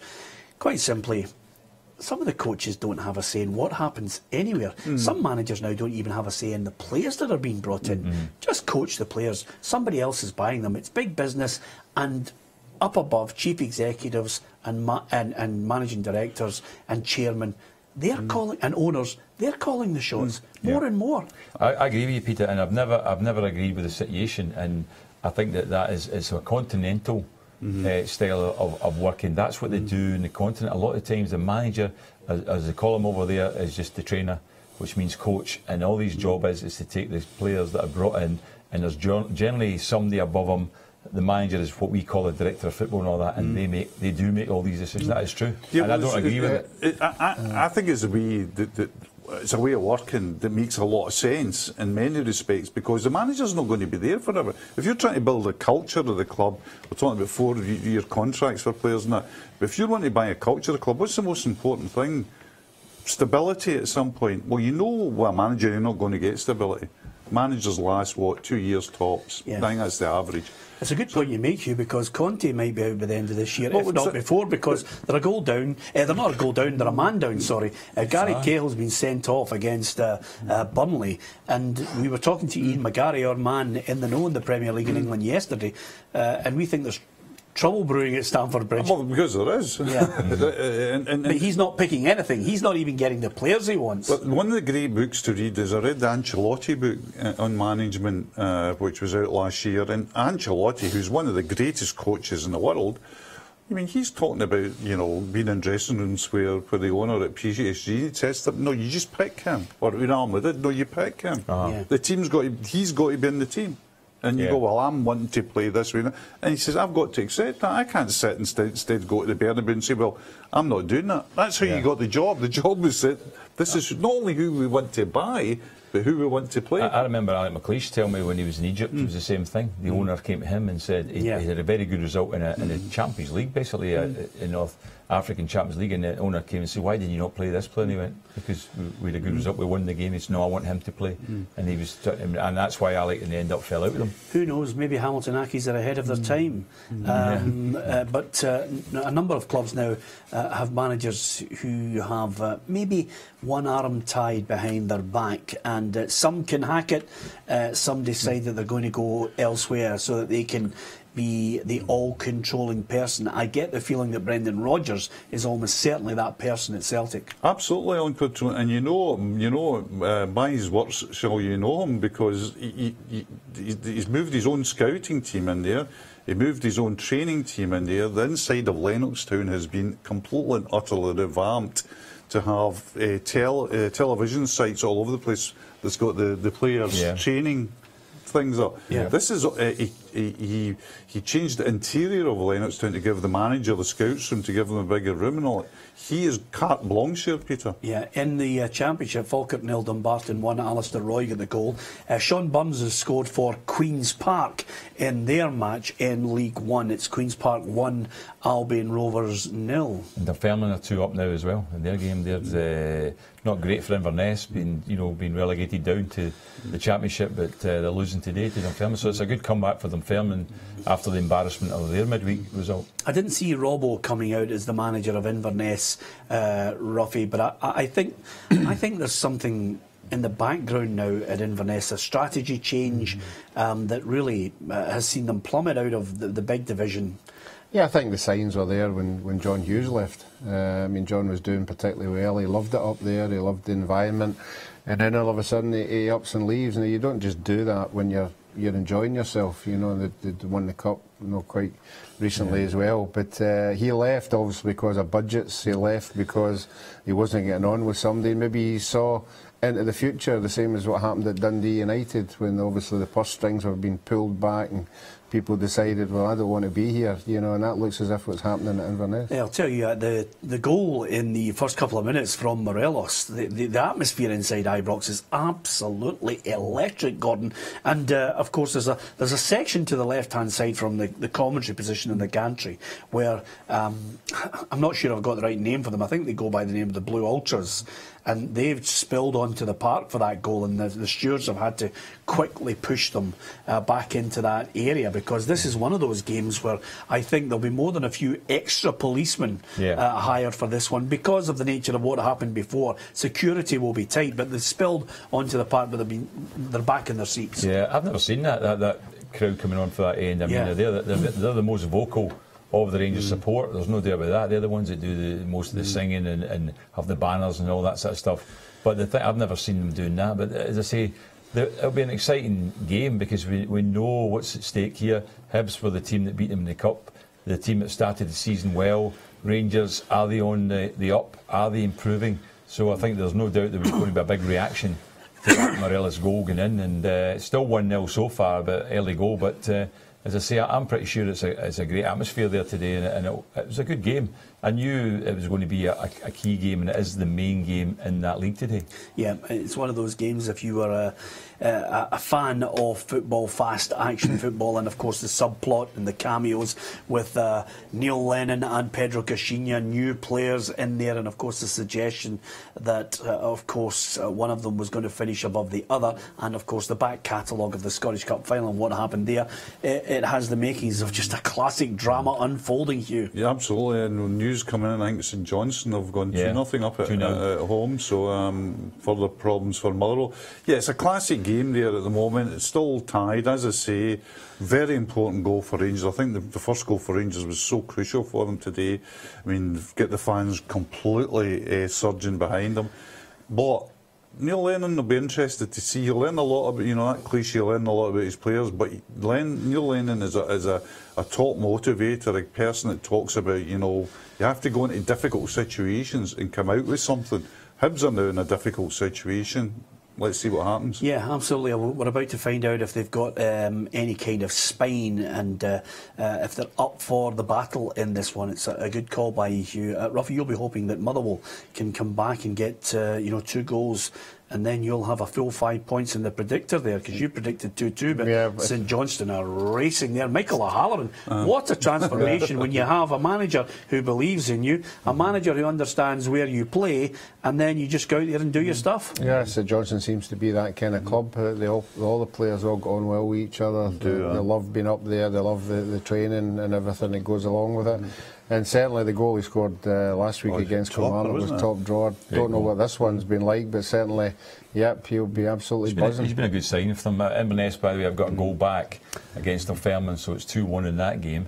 And I think Dundee United have just gone 1-0 up against Queen of the South, so they're obviously favourites for that league, so they're in front as well. So the goals are going in both divisions. But as I say, St Johnstone, they'll be pleased with that to just the extent. I thought this would be a difficult game for them because their home record, St Johnstone, is pretty poor, without doubt. Even last season, they drew the game at home with Motherwell, but beat Motherwell twice in Motherwell. So that was just show you an example of how their away form is much better. I'll tell you even better than that. Rangers almost going 2 goals up. A lovely bit of play again by Windass down the left-hand side. I mean, well impressed with his start to the season. Cuts it back. Kenny Miller cleared off the line, 2-0, and then I think they really would have been up against it. Hibs. I can tell you, Scott McDonald has got his first goal for Dundee United. He scored in the Championship, and I can tell you, Hibs break away. Simon Murray cuts it into the box and scores. 1-1. Hibs back in the match. It went from one end of the park to the other, and the counter-attack, Murray just cutting in there and firing it into the back of the net, Ruffy. Yeah, he's been an absolute fire, and so is his hair as well. But he's been great. He's been. I've been honest. Do you know what's great? I mean, haircut this morning. That's the theme for today. Hair-raising stuff from. I don't know if you've noticed, Hugh, but he started to add comedy into the programme as well. Now it's all there, Gordon. It's all there. Comedy. No, I have. I'm not criticising ginger hair, but certainly there's not many ginger players going about, but certainly his is very highlighted. And, absolutely. I can see the Twitter. Now Twitter's gone mad. Ruffy is just gingerist. It's as simple as that. Just an apology at any point during the afternoon. In fairness to him, so under pressure, a bit of pressure there, as you said, Peter, almost a Rangers goal, and then to break away and score, they'll be delighted with that. Get them back in the game. Are you surprised, Neil Lennon? He's, I think, enjoying the banter. I'll put it as banter at the moment until we see or are told different. But he's, I think, he's given the Rangers fans what for with the equaliser. It's a penalty for Morton, by the way, at Capello. So I think Jai Katongo, he looks as if he's been taken out there in the challenge, and it's just, the referee had no option. He's just driving it in goal, and as I can see there from the replay, Willie Collum's not too far away, and he's just pointed to the spot. The St Mirren fans are raging with that, and it's a penalty to Morton. So this is an early chance in what is a hotly contested derby. I can tell you in the Championship, it's Cardiff City 1, Aston Villa 0. I'm keeping you up to date with everything. Aberdeen are back in the game, Peter. Aberdeen have equalised against Ross County. This is magnificent, Ruffy, isn't it? It's only taken us a year and a half for everybody to grasp the concept of the show. Where they all chip in. The show's got a concept. Yes. That's the memo. Very good. Chelsea 0, Burnley 1, because Chelsea are down to 10 men. Sam Vokes scores the goal. I think he provided the shock last season in the game, I think, against Liverpool. Reynolds has got the goal there. So it's Crystal Palace 0, Huddersfield 1. So the first goal in the Premier League. I can tell you, Michael Tidser is taking the penalty for Morton, left-footed, and he's going to just race up here. I'm looking, bang, back of the net. Morton in the lead in the Renfrewshire derby. I fancied wanting to take something out of this game, because, as I said before, just because it is a derby, because people have been, writing them off as underdogs. People rightly looking at the fall off at the end of last season. But I just fancy, it's early days, and St Mirren, I think people, there's goals in St Mirren. There's no doubt about that. They were a goal down last week as well. They scored 3. Yeah, so they were a goal down. So, but I think that, but the goals are flying in. What I need to find out is what's happening at Hamilton. 0-0. Yeah, that's like strange one. That. Can I tell you something? I'm just looking here at the replay from that corner, and Considine has headed it back across goal. And probably no disrespect, because I know his dad, he was my PE teacher at school, Ruffy. That's how old I feel about it all. There's Mark Reynolds with a volley into the roof of the net. Oh, I just said Dundee, the Hamilton game, and Hamilton have gone 1-0 up. Just when I said what's happening there, that's the only 0-0. We've had a goal. Yeah. And a good thing about it is I reckon Hamilton could be top 4 this season. Look at Ruffy's face. Look at the blood draining from your face. This is the big question. Get the second goal. You get the second goal, you win the game 9 times. You said you can't get a second goal. You said there's no 2 goals in it. Yeah. Well, let's sit and wait. No, that's what happened last year, and I think the same will be this year. Just out of curiosity, Ruffy, I don't want to put any pressure on you because the lads like you. No, they don't. Will you resign if Hamilton score 2 today? No. Okay, there's a man with no conviction. Falkirk equalised. It's Darian McKinnon who scored the goal. Gordon. Falkirk have scored. They're back in the game. They've got a goal, so it's 1 each at home. Falkirk against is it Dumbarton they're playing today? Yeah, and it was a penalty there for Falkirk to get the equaliser. Miles Hippolyte, the former Livingston player, scores, and I can tell you, Brecon 0, Livingston 1. Dylan Mackin getting the goal. That's been great for Livingston since the start of the season, hasn't it? Livingston come up. There's a dark horses. I think your dark horses when they come up with Livingston, do well. My dark horses are Dunfermline to do well. Yeah. But Livingston. Hopkins has been a good manager down there. They won the league comfortably, League One last year, and going for it again. A bit of support for the manager there as well financially. So. Another good score at the moment for them. And I'm looking. Just when you were talking about Falkirk there, is that a shame the boy Sybil's back? It never worked out for him down south. I was hoping he would maybe take a chance for him. But he's back and I've signed for another year, so they've got a good player. He's a good player. I'm surprised no one had moved from before. Yeah, another problem as well, which goes against a lot of home-based players here, is the fee that's involved if you take them into Scottish football at another club. They have to pay that development fee. So that kind of curtails some clubs taking them on to another level in the Scottish game. To go down to another division in England where there are so many players and options, I think that's why Luton Town decided against it. I'll tell you this is an interesting one, Ruffy, because Crystal Palace are now 2-0 down against Huddersfield, and they're at home. And Crystal Palace is a sort of club where I think Frank de Boer can expect another 3 weeks before he has to be moved on. Yeah, but the thing I like about Crystal Palace is the crowd. I think it's a great. Gordon's been in that stadium. I haven't. It looks a fantastic stadium. The crowd are really up for it, and it gives a good atmosphere. But that's certainly a bad start for them. Every time somebody's speaking. I have to come in again. Queen of the South have equalised against Dundee United. So I don't remember as many goals flying at this stage. It's incredible, but the good thing about it from your Gordon is you're such a professional that you usually wait till someone's finished talking. Maka, he just crashes over everything. He doesn't care if Ruffy's making a point. It's over the top of him. Ruffy's making a point. Here's a point. Here's a point. You're in top form today. You really are. It's because he's sitting far away from him. I'm usually near for him to kick me, but Gordon's a nice buffer zone here. I can just see the Huddersfield quiz next week. Their greatest player ever. Huddersfield, right? I know who the greatest player ever was. Dennis Law. Well done. Is that right? Yeah. See, you've got us on a quiz now. We're Dennis just Law. quiz-minded. Yeah. Yeah, but that's. I can tell you, Fordyce has equalised for Queen of the South against Dundee United, right? And it looks as if there could be there might be news of another goal coming in that match at Tannadice in the next couple of seconds. I'm just looking there just to check. What's happening is this machine here is absolutely fantastic.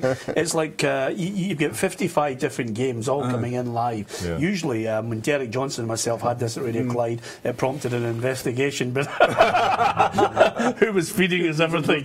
But we're getting these pictures, replays a lot. St Johnstone 2-1 against Motherwell. Now the fight back's on, Robbie. Can you imagine getting 5 points for that correct score? 2-2. Yes, and I'm sure we'll all be eager and when this day finishes, you know who will have what. And I know it's early bells. It's not going to be 2-2 then. Yeah, but you realise that Hugh and Gordon don't really realise that once you get in this kind of competition, if you get so far ahead of Peter, the competition gets halfway. They just stop the competition. It just disappears off. Where is my ball? Where is my home? We never got your predictions, Peter, actually, either. Well, I'll give you the prediction, but can I just qualify this on the basis that he had lost for 3 years in the trot, and then he ran away with the 4th year, so he thought he'd highlight it. We're now in year 5. I'm amazed I'm still with him after year 5, but we're on the competition. I'll tell you, Rose got the goal back from Mull. The other thing I was going to say to you is an interesting one. Cowdenbeath are a goal up in Edinburgh City, and the reason why that's interesting today is because in the Cowdenbeath dugout is Billy Brown. The sporting director up behind him is Jim Jeffries, and Jim is one of my favourite managers of all time. Just a brilliant guy. He's a great guy, and a fair career behind him as well. I mean, interestingly, one of the managers today that will be pushing on, Neil McCann, he tells some great stories about Jeffries and his motivation and his, the way to set up a team and to get results. And Jim had a fair old career. Yep, he was a good manager, not only in the lower divisions where he worked his way up, but at Hearts, just absolutely adored. I think fair to say, player and manager, legendary status, Ruffy. Is that fair? Yeah, I would say so. And I think the supporters really took to him, and that's what we're talking about at Hearts. Somebody with that experience, that kind of CV, to walk into a dressing room. A lot of players, I'm not talking about Jim Jeffries, but I'm talking about the new manager coming in. Players might not know them, with all the foreign players. So it has to be somebody that right away they take on board, and particularly the way it's going today. I can tell you right now, Ahmed Higazi has given West Brom the lead in that game against Bournemouth. So they're a goal up, and Tony Pulis will be happy because he's signed a new contract at West Brom. And, there's a man. After Stoke, West Brom take the chance on him again. He's just an experienced manager who knows how to get the best out of players. Yeah, and you're not going down. I mean, with Pulis, that's almost, you can't be certain about things, but by and large, if you employ Sam Allardyce and Tony Pulis, you can moan all you like about the way they play football, you can moan all you like about the patterns of play, possession stats or whatever, but you can more or less put the tea on for another season in the Premiership, or Premier League, sorry, and that's what it's all about. Yeah, are we sometimes lazy with regards to the tag that managers sometimes get? Because, there's a tag from Sam Allardyce from 10, 15 years ago, Sam Allardyce's team, it's Route 1. Many a manager tells me, it's the classic line. I think I can't remember if it was Des that was telling me, or someone was at. It was Jack Ross was telling us he was at a training thing at Largs with the managers, and somebody asked Marcello Lippi, what type of football do you like to adopt? And he says, I adopt the football that is according to the players that I have. And the opposition you're playing as well. Yeah. That's what Sam Allardyce is one of these managers, and a lot of them do it now in England.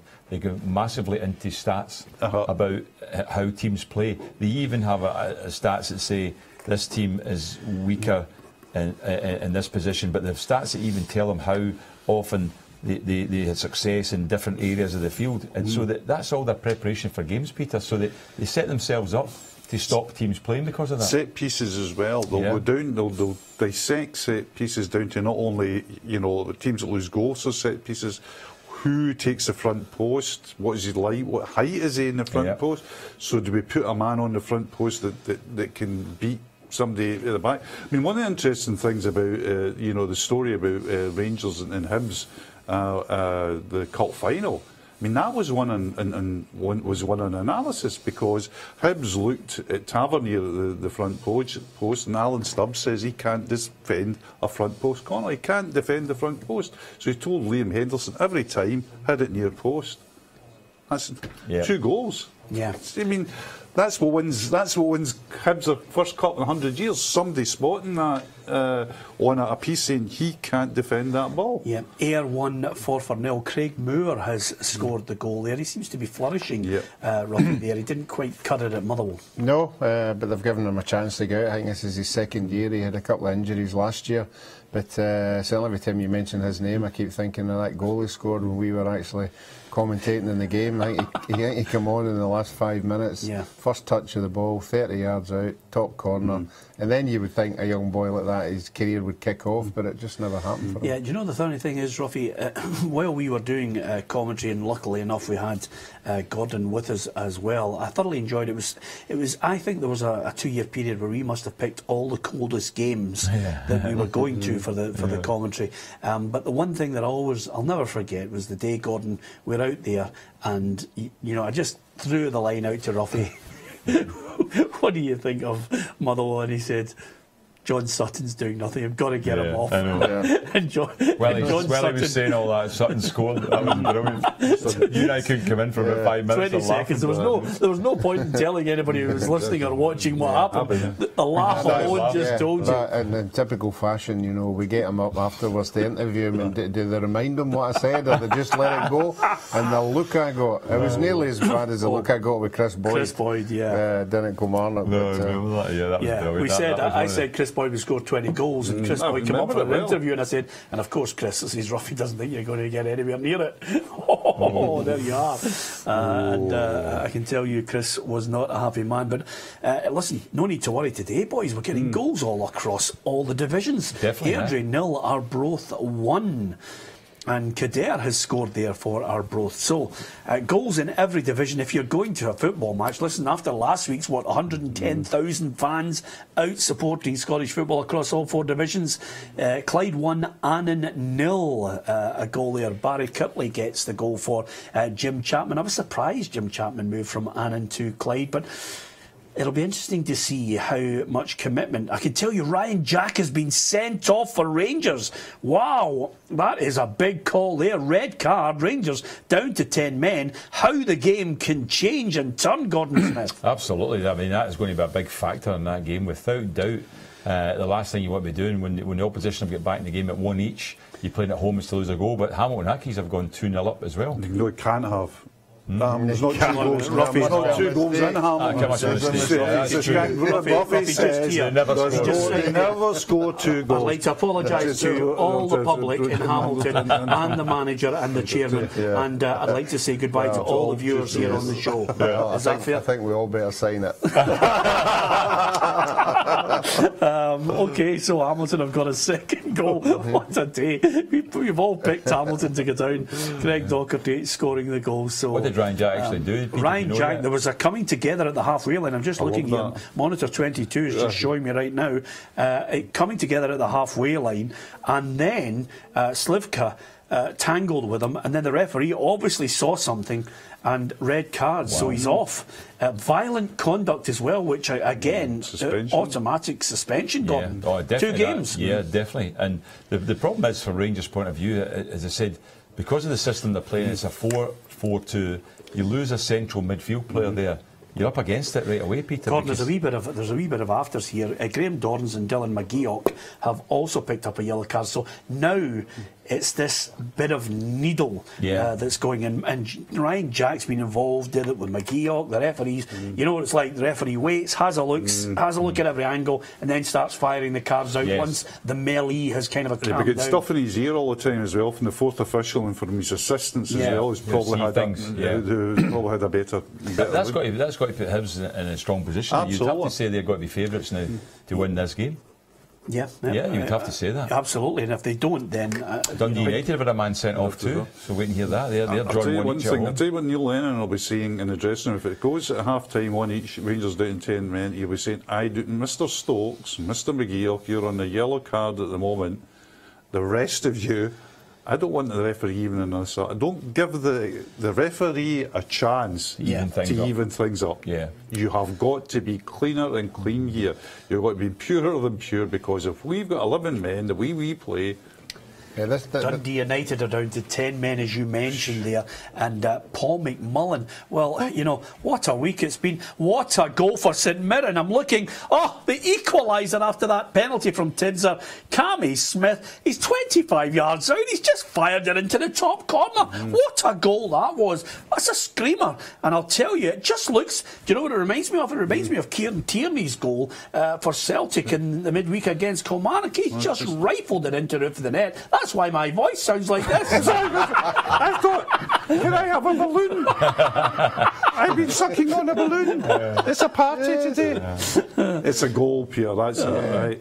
Calm your jets. I know. Well, listen, there's the equaliser. I mean, we did feel that it wasn't significant, in fact, that Morton were in front, because, as I say, we saw it last week. Goal for Hibs, 2-1 now. 2-1 now. Who had 2-1? Look, and it looks as if this could be an own goal.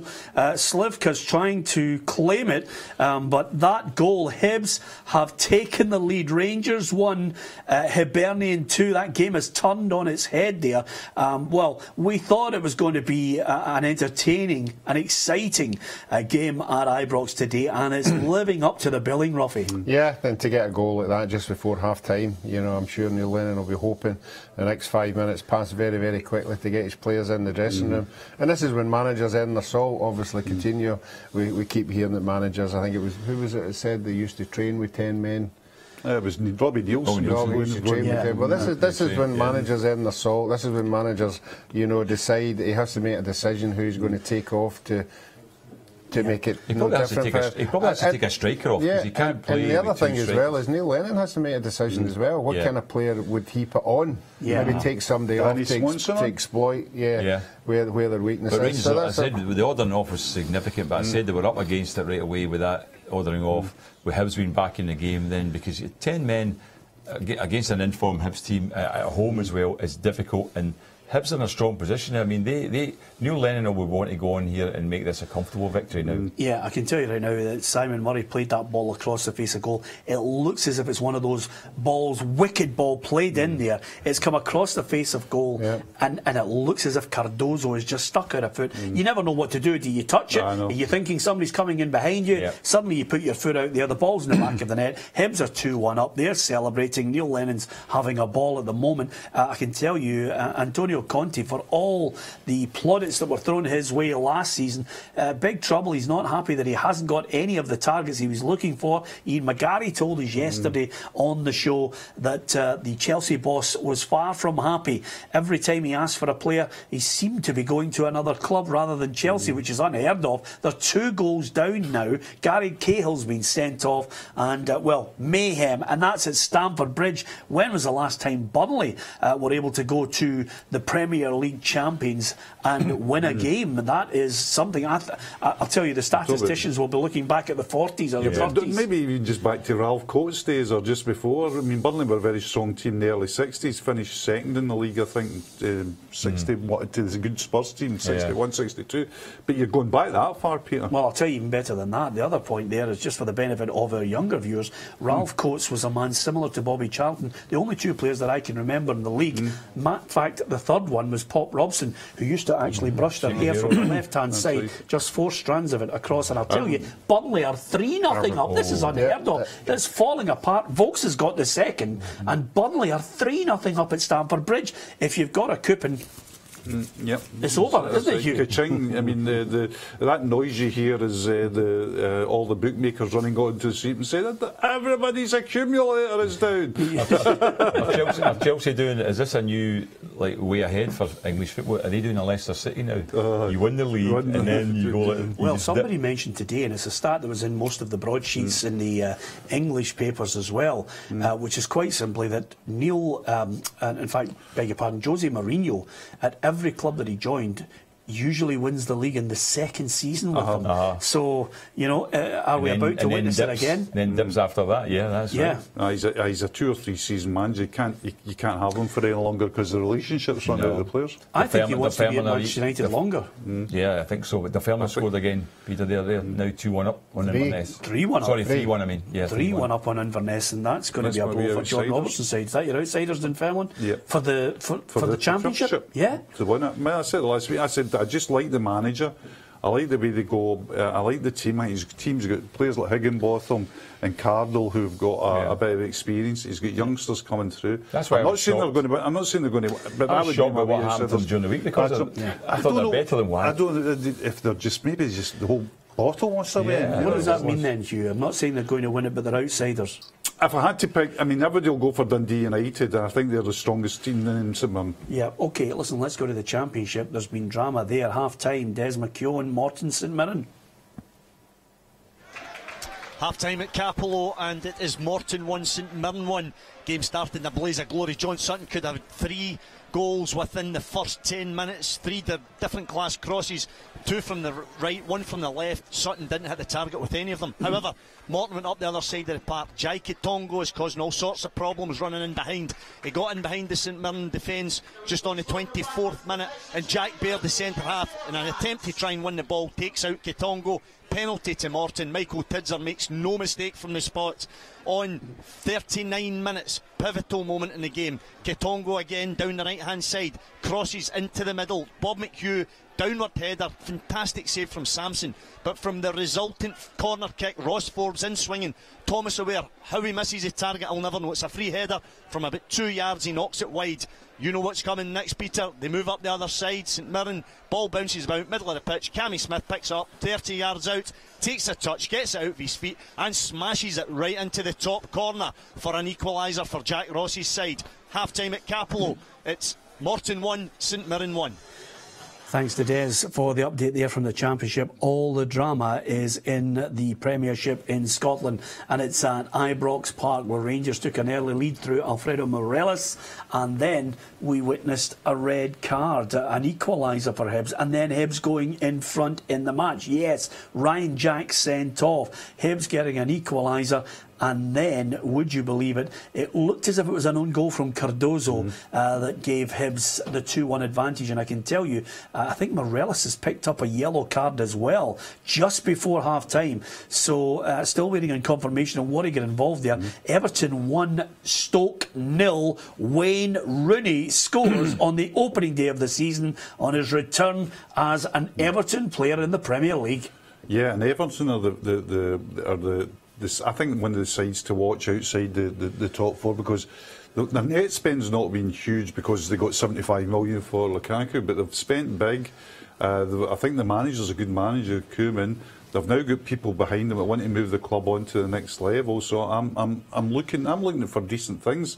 I was talking to Andy Gray, the ex-Everton player, and he felt. Everton, Aston Villa and various other clubs, Wolves of course, and Dundee United, but he felt that Everton could be top 6 and maybe a wee bit better. Well, they spent a lot of money. The only uncertainty is over the future of Ross Barkley, and I think even Chelsea were sniffing about him, but you can't get any of these deals over the line. The reason I mentioned Chelsea in the Premier League in England is because that's undoubtedly the shock of the day, Ruffy. Chelsea 0, Burnley 3, and there's a sending off there as well. Unbelievable drama. I don't think we're too far away from getting the thoughts of Andrew McLean at Ibrox on the half-time there, because the drama's been absolutely incredible.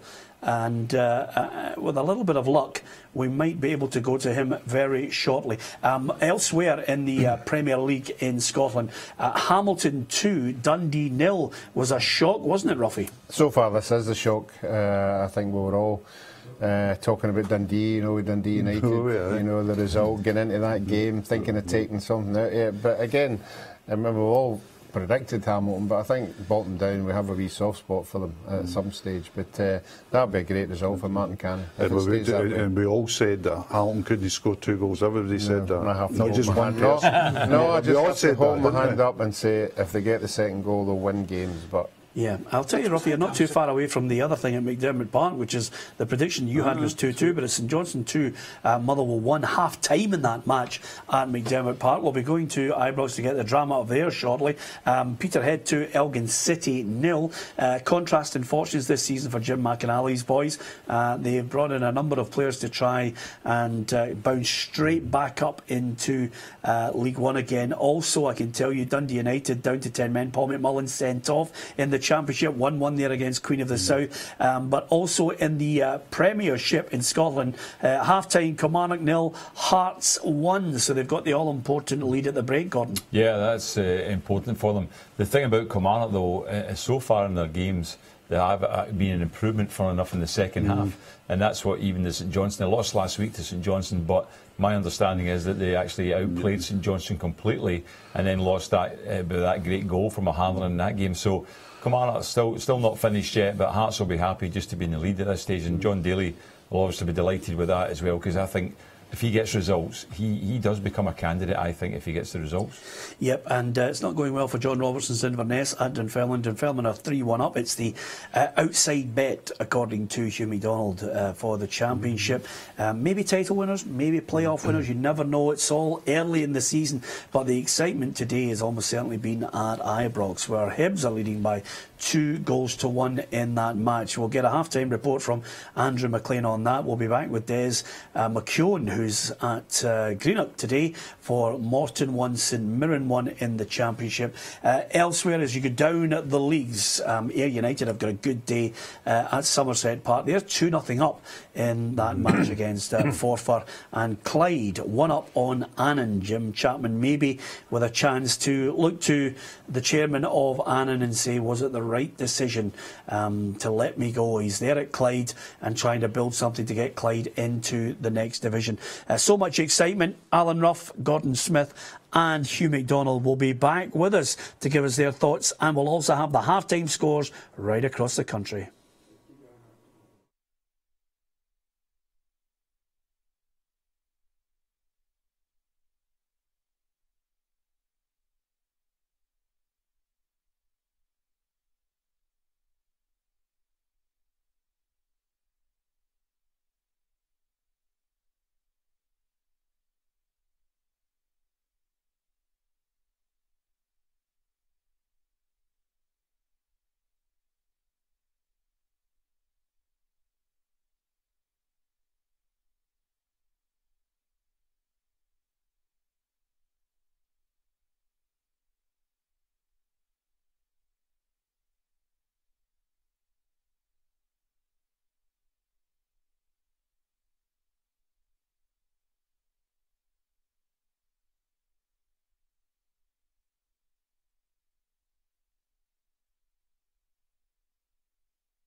Welcome back to Peter and Ruffy's Saturday Football Show here on STV2. Alan Ruff, Gordon Smith, Hugh McDonald of the Daily Mail with me here in the studio all the way through until 6 o'clock. The drama in the Premiership is where we're focusing our attention because, of course, at Ibrox, Hugh McDonald, it all started well for Rangers and then suddenly it seemed to collapse, and the red card for Ryan Jack certainly didn't help matters for Pedro Caixinha's men. No, and then the loss of a really sloppy goal on the back of it. I mean, losing a player, what you really need to do is you're going to have to regroup. You're going to have a spell where you say, well, we'll have to change the shape, we'll have to calm down here, see where we're going. To lose a goal in the back of that is pretty crucial. Puts Hibs in the front foot. It sits Rangers in the dressing room now. 10 men, a goal down. It's a big task in the second half. Not a task that's absolutely beyond them, it's possible, but apparently Hibs were coming on strong. Fotheringham made a couple of good saves at the end of the first half. So really, Caixinha needs to organise his team now. Neil Lennon, I think, will be quite simple with him. He'll be just said to every player in the Hibs dressing room, I do not want anybody to be sent off here. Yeah. I want this game to be finished with 11 Hibs players. Here's the half-time scores. Premiership in Scotland, first of all. Confirmation of last night's result: Partick Thistle 0, Celtic 1, Hamilton 2, Dundee 0, Kilmarnock 0, Hearts 1, Rangers 1, Hibernian 2, Ross County 1, Aberdeen 1, St Johnstone 2, Motherwell 1. In the Championship, Brecon City 0, Livingston 2, Dundee United 1, Queen of the South 1, Dunfermline 3, Inverness Cally Thistle 1, Falkirk 1, Dumbarton 1, Morton 1, St Mirren 1. In League 1, Airdrieonians 0, Arbroath 1, Ayr United 2, Forfar 0, East Fife 0, Alloa 0, Queen's Park 1, Albion Rovers 2, Wraith Rovers 1, Stranraer 0. In League 2, Clyde 1, Annan Athletic 0, Cowdenbeath 1, Edinburgh City 0, Montrose 0, Stenhousemuir 0, Peterhead 2, Elgin City 0, Stirling Albion 2, Berwick Rangers 0. And the Premier League in England, confirmation of last night's match between Arsenal Leicester City, Arsenal winning that by 4-3, and the early kick-off actually finished Watford 3, Liverpool 3. Just a little mistake there on that scoreline. Chelsea 0, Burnley 3, Crystal Palace 0, Huddersfield 2, Everton 1, Stoke City 0, Southampton 0, Swansea City 0, and West Brom 1, Bournemouth 0. And just confirmation there of the 3-3 result between Watford and Liverpool in the early kick-off. If there was a shock in the Premiership, then there was almost certainly a shock in the Premier League in England as well, Hugh, with Burnley. Oh, it's just, that is the I mean, okay to get a man sent off, apparently maybe a harsh decision to sell Cahill off, but then to lose 3 goals in quick succession, that's the Aki buster, that, isn't it? There's been a lot of talk about problems in the background, hasn't there, with the Chelsea manager and his players and everything. You can tell with his attitude in some of his I think his interviews, he's not happy with how things have been structured at the top level, how much support he's getting. And that's coming through in that kind of result. That's what does that, because there's no way that they're close to them. Coming up after the break, we'll be back at Morton St Mirren.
Welcome back to Peter and Ruffy's Saturday football show here on STV2. And I can tell you just quickly, there's another penalty at Morton. So the drama just keeps on going there in the Championship. We'll keep you up to date whether that ball hits the back of the net or not.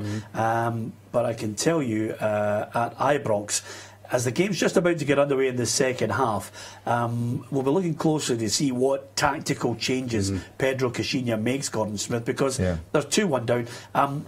I think we might be able to quickly go to Andrew McLean at Ibrox, because as you can imagine, with 50,000 fans, it's gone crazy there. At Ibrox, it's been an exciting game, but it's been as much about cards as it has been goals. There was an electric start to the match to match the atmosphere. Candeas whipped in a lovely free kick from the right hand side after just 2 minutes and rose highest to head the ball into the back of the net. It then all kicked off just after 6 minutes.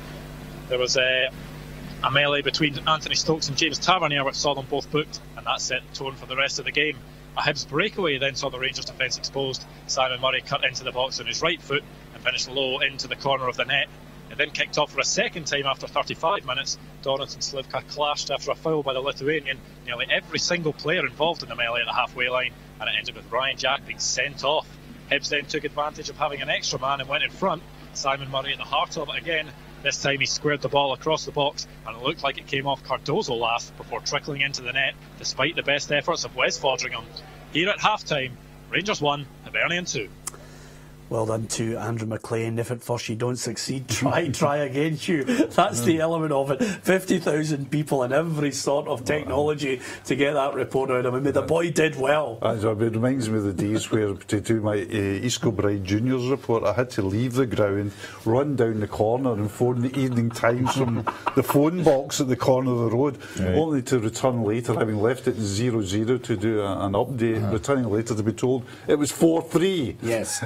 A bit of catching up to do. That will never beat. It will never beat the day when we're all working on Scott Sport and the cameraman couldn't find his way to the ground. And when we edited it the next day, I kid you not, we said, we joined this game at 5-4.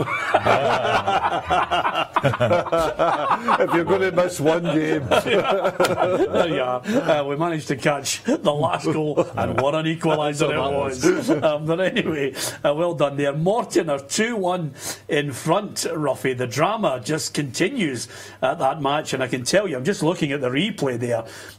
Michael Tidser, yet again, I think Jack Baird pulling down. I'm just looking. Bob McHugh was the man. He's pulled him now. He's dragged him. Sent off. And he's been sent off straight red. Yeah. So after that, referee, no options. Tidser again from the spot, bang, back of the net. What more can you ask for the Morton fans? Yeah, no wonder managers scratch their head. You know, they've been in that dressing room at half time, you know, giving them all instructions, keep it tight, don't do anything stupid. Then you come out the first minute, the second half, and lo and behold, you're down to 10 men and you're a goal behind. So, you know, it's an uphill task as it is with Rangers at St Mirren now. So I think that's a key factor, Ruffy, right? How do you predict games when if something like that happens? As you say, he gives away a penalty, gets sent off, and now they're 2-1 down. And now St Mirren are away from home with 10 men trying to pull it back. You know, you've got to say it turns the game, doesn't it? Yeah, I can tell you the changes. Hodgson and Canderas off, Herrera and Wilson on.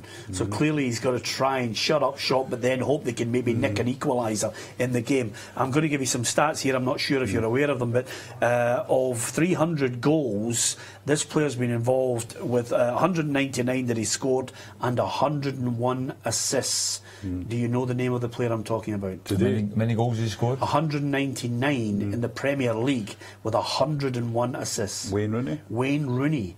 Now, with that goal today for Everton, here's a man who I am almost certain, I mean, he's only 31, Ruffy. He's got a point to prove still. I don't think he's got any point to prove. I think he was very, with the English media, you know, just pulling him down a couple of pegs or two. I thought he was still a top quality player with England. All right, he wasn't the striker that we all remember, but he filled a role. He had a lot of knowledge that he could sit in and find a hole and play passes, bring people into the game, you know. And I just thought he was. I think it was quite right to move, you know, because a lot of people were just maybe having a go at him when it wasn't at the right time. Well, the thing was, the manager wasn't keen playing him. He wasn't a starter, was he? So when that happens, when you're that level of player and you're not a first choice, you have to move on. Yeah, in the Premiership in Scotland, I think you've got to give credit to Hamilton Accies. We're talking about the fact they do need a striker. Listen, today's result will not change that. Darian McKinnon and Stephen Boyd are well pleased, but over and above that, I think they've got to be criticised, Dundee, because Fasil El Bakhtou, he's had 2 chances, and so has Scott Allen. They've squandered them. Yeah, I mean that's the bit inconsistent. I mean, even since Neil McCann's gone in there, I mean, and they've got that they're through to the quarterfinals of the League Cup.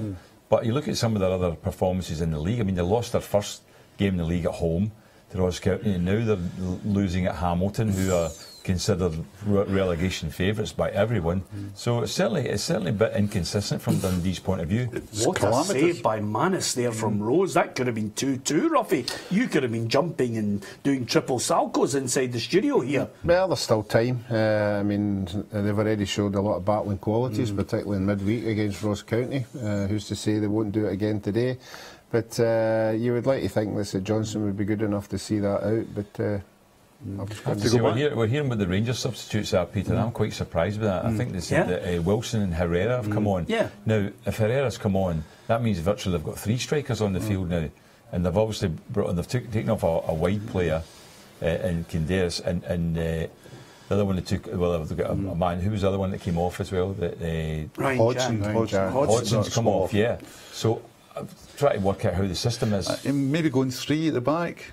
Hard to see how that would work, because if you're down to there, you'd maybe be going with 3, but you still have your wing backs then, wouldn't you? But they haven't. It'll be interesting to see how it all pans out when we see the footage, if only for the fact that here is a manager at times last season I thought he left me slightly perplexed by his decisions. You know, after being absolutely hammered in a Scottish Cup game against Celtic at Hampden, you know, the week after at Ibrox, he decides we'll go head to head with them and play an open game, and they get hammered again.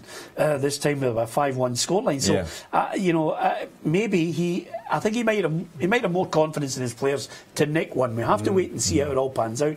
But as you say, if he leaves himself wide open, there are players in that Hibs side who should be able to exploit it. I thought about the one clear substitution would have been made. Adam Miller coming off for Morelos and bringing on another midfield player. Yep. And so you go a 4-4-1 when you've got 10 men. You don't leave 3 strikers on the field when you're down to 10 men. I don't think. I know they're at home. They're trying to get back in the game, but they should be keeping it tight in the hope that they can maybe score from a set piece or a breakaway or whatever. But if you make it too open, you're giving Hibs a better chance. Yeah, on days like today, Ruffy, I think that's the type of day where we're going to work out the strength early on of Aberdeen, because last season when we were asking big questions of them, suddenly they were coming up with that goal, that winner that would give them the edge, the odd goal in 3, you know, the first and only goal of the game, and I just get a sneaky feeling that there's a goal in them in the second half against Ross County. Well, they'll have. I mean, if you look at Aberdeen's front 6, or the potential front 6 of Aberdeen, there's got to be a goal in them against any team. Yeah. I mean, they've got real quality in that team now. It's not just, you know, that we're going again with Stewart, Christie, McLean. Got Stevie May now. They've got Rooney. They've got options on the bench. Absolutely. Yes. I'll tell you another great thing, Ruffy, which I think should be complimented. Today's attendance at Morton against St Mirren, 4,661. You know, there's a demand for football in Scotland, you know, and if we just keep doing what we're doing, promote it, get people out there, great credit to the clubs with all these incentives as well. Great credit to St Mirren fans as well, 2,000 there today. Yeah. But that is a game, it's a derby game, you know, that's been in the calendar for yonks, and the it used to just be a Renfrewshire Cup game was a highlight, but now they're playing each other competitively in the league. Here's a question for you. Do you think that the league, based on the fact that there are big derbies that should be, you know, we should be watching in the top flight, should we be looking at an American-style franchise? In what respect? Just the top league, where you have the top clubs must be there? No. I know the reasoning for that, but I just think Scottish football's got to be based on meritocracy. That the pyramid system's right, that you're rewarded for what you do on the park. And I understand where it comes from another side, but I really do think there's got to be a hope for teams like, for example, Ross County, who are a Highland League club and ended up winning silverware and ended up being a Premiership club.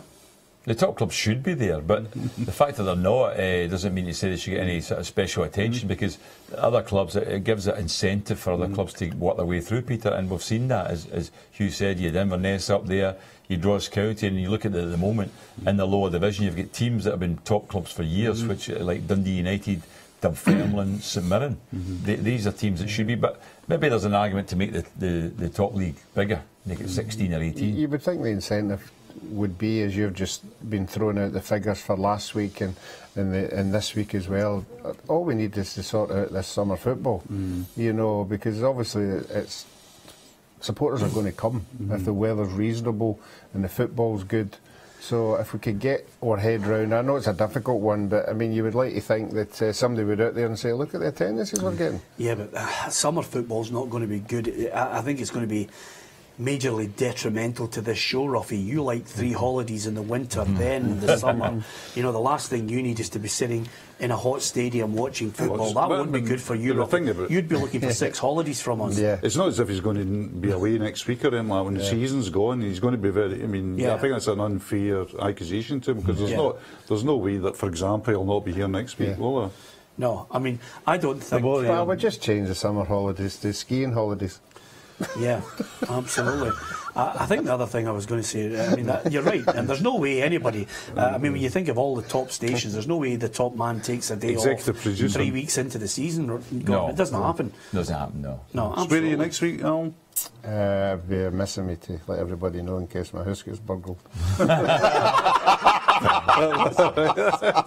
doesn't quite work. That's a very good point, actually. It's a very good point. You know, the last thing footballers need to do is say, I'm away on holiday, and then, you know, as John Terry will testify, there's no things left in your house. Anyway, apart from that, what an afternoon it's been for goals. We're still waiting. Hey, we've had so many goals in the first half, and suddenly nothing. This is rubbish, this division, isn't it? Cut to a break, go to a break. That's quieting down a bit, isn't it? I mean, it's incredible. I wonder what the time was of the last Premier League goal, because they were flooding in, weren't they? Well, Dundee United, St Mirren and Rangers all have something in common, Ruffy. Do you know what it is? They've all had a player sent off. They've all had a player sent off, which is, we were wondering if it's going to be to their detriment. Queen of the South are the only team yet to take advantage, Ruffy. Yeah, they certainly are, but again, you know, we've heard managers coming on, and what do they say after the game? Very difficult to play against 10 men. Yeah, it's funny you saying that, because remember you mentioned there in the first half, it was Robbie Nielsen who said that, you know, we practice for playing with 10 men. You managed to take that slightly out of context, because what he said was, with Willie Collum as the referee, we always practice for 10 men.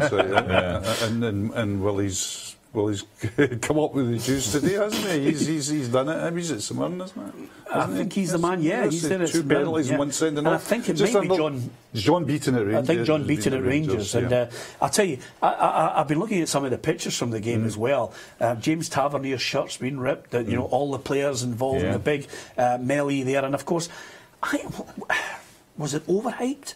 Was the game overhyped to a powder keg, or was that just the fallout from the cup final? I think it was also just because you've got the scenario there that it's Hibs are coming back, they're back in the league, they beat Rangers in that cup final. This is a test for Rangers, we all thought. I just thought it was a good football test today. Exactly. This would be that's why I thought this is going to be a cracking game. Both teams want to win, don't they? It's a game of the day by a mile. I mean, it was, and the other thing is the Neil Lennon factor as well. You know that Neil Lennon is not going to take a step back from this. He's going to go there strongly. He's got history there of being booed and jeered. So I don't think it was over. I just think most people just looked at that and said, my goodness, as a game I would love to go along and see. The 10-man scenario is a factor in it. I've played against 10 men at times, I've played with 10 men. It depends on the scoreline at the time. If you're winning and the other team goes to 10 men, you're comfortable. If they're winning, it becomes a hard game, because what they generally do then is if they're in front, they'll set themselves up purely and simply to play very deep and put everybody back, and it's hard to break them down. Yeah, listen, while we don't have a goal, I thought I'd draw a couple of things to your attention, guys. I spotted something in the Daily Express this morning, and I thought it was a great line that shows you how the changing face of football when Mesut Ozil has asked his agent to get him a move to Barcelona. I mean, that's just fantastic when you get that sort of story coming out. That just fills the fans full of confidence, does it? Coutinho's demanded a transfer request. Virgil van Dijk wants a move out of Southampton. You know, in the old days, you'd have been shunted to the reserves and never heard of again, Ruffy. Yeah, particularly, I love this handing in a transfer. You know, and I've heard on numerous occasions the old managers, the Jock Wallaces, the Jock Steens, if you hand in a transfer request, you're made to sit there and watch it getting ripped up and thrown into the bin, and then you're told, get out. Can I just say something to you, Ruffy? I prefer the Mesut Ozil way ahead, which is, you know, why should footballers be any different from the common man in the street? Yeah, very much so. I mean, because footballers were really penalised. I mean, footballers couldn't, you know, because the clubs held their registration, they couldn't go and get the market rate for the job. Tommy Gemmell, the late and great Tommy Gemmell, told me a lovely story that he was voted best left back in the world for 3 seasons by World Club Soccer magazines, and it was the 3 seasons subsequent to him handing a transfer request to Celtic, and he went in every fortnight as the best left back in the world, voted by World Club. Said, Mr. Steen, any interest? Not an offer, Tommy. Nobody's in for you, you know. So that's the way. They used to tell you that. From the agent's point of view, what does handing in a transfer mean? Does it mean you relax some of the things you've got in your contract? Well, yeah, what it normally means is you want to go, but there's certain things as you don't get money. There might be certain payments, loyalty surely the way the things are going out there now, if that club doesn't get you, you get it off the other club. Well, it might, but they would still say they're getting money from them anyway. But the club you're leaving might say you ask for a transfer, you do not get your payments. The other thing as well, Gordon, is one thing that's remained consistent is tapping. Yeah, never stops. Never stops. Absolutely. I mean, you can imagine Virgil van Dijk's phone at the moment. He'll be going and he'll be buzzing about. You know, Chelsea losing 3 goals, Liverpool losing 3 goals. But that's what gets me here about this thing with Ozil. Why does he have to go public and say that he's asked his agent to ask Barcelona? Well, his agent could have gone privately and just said, are you interested in Ozil? And they say, no, that's it. Yeah, done. I don't think Mesut Ozil's gone public. I think his agent has told the journalist, here's the story, get it in there. That's how it works. Why say that? You need to have some sort of knowledge, because it's going to embarrass him now if Barcelona come out and say, we never had any interest in him. Hold on a minute. Let me suggest to you as an agent, you've gone to Barcelona and you've said, look, I can get Ozil out here. And Barcelona have said, if you can get him out, we'll have him. That's how the whole thing starts to gather a bit of pace. The Coutinho thing, the most interesting thing about the Coutinho thing, I would submit, is not the transfer request, but the fact that he changed agents last year, and the agent he changed to last year has got a fantastic track record of taking people to Barcelona. There you are. Yeah. Well, Coutinho or Ozil? Oh, Coutinho all day long. Yeah. All day long for me. I actually don't start me on Ozil. Yeah, okay then. But again, see, the great thing about this is this programme over 4 hours, not only do we give you the goals that hit the back of the net, the action, the reaction to that, the opinion as well, but conspiracy theories abound. We give you that little insider knowledge to the skullduggery that goes on behind the scenes. Now, if you don't want to get started on Ozil, one of my least favourite footballers of all time, even in the legendary ones, and Ruffy mentions the fact that sometimes I like to feature my favourite footballers on this programme, but my least favourite is Karl-Heinz Rummenigge, who is, for me, football's equivalent of Gordon Gekko. For the rich clubs to get richer, and for the small, poorer clubs to get smaller and poorer. And I noticed this week, I don't know if you read this, Hugh, but he's standing down as the head of the European Club Association. Yes, I did. And a couple. I wonder who could come in his place. Well, I was just about to say to you, that's why I like the fact that you're well read, because quite simply there are a couple of people, 3 people in fact. Ivan Gazidis of Arsenal, a man who knows how to pay off a stadium very quickly without getting any silverware. Celtic's Peter Lawwell is in the running for it, and Manchester United Executive Vice Chairman Ed Woodward. So there's your three candidates, but the best is yet to come on this, because I noticed that he said Rummenigge has backed all the suggestions that he made in his time there. It made him so unpopular. The European top clubs feel great solidarity with the medium-sized and smaller clubs, while these smaller clubs have an understanding for the needs of the big clubs. I'm particularly proud of this fact. So, if you proletariats can just stay where you are and let us move on, then that'll be fine. There's nothing to see here. That's a big, crucial thing in football at the moment. Football has never been at a more revolutionary moment than it is at the moment. And the real thing's going to happen. Will the clubs absolutely take on UEFA and FIFA, who are very weak at the moment because the corruption scandals, lack of leadership? 3-1 Hibs, goal for Hibs, 3-1 now, and suddenly Neil Lennon's men in control against the 10 men of Rangers, Ruffy. Yeah, we've all discussed that. You know, when you get into 10 men, you know, you either sit back and damage limitations, or you put on strikers and try and win the game. It's obviously not worked for him, with Hibs getting the third goal, but it is damage limitation now, because I don't think the Rangers support will want that to go to 4 or 5. Oh, Gordon, it's a painful one. I'm just looking. He's hit it, Slivka, on the half volley. He was involved in the altercation earlier on there. He's now just hit this 25 yards out, half volley, just into the back of the net. The Hibs fans go crazy. You know, it's a long way to go, but that could be that. They will do, and Rangers have got a decision to make. As I said, I was surprised by the substitutions. It's not the way I would have set the team up. Being 2-1 down, I would have done it differently. But it's Cassini's in charge.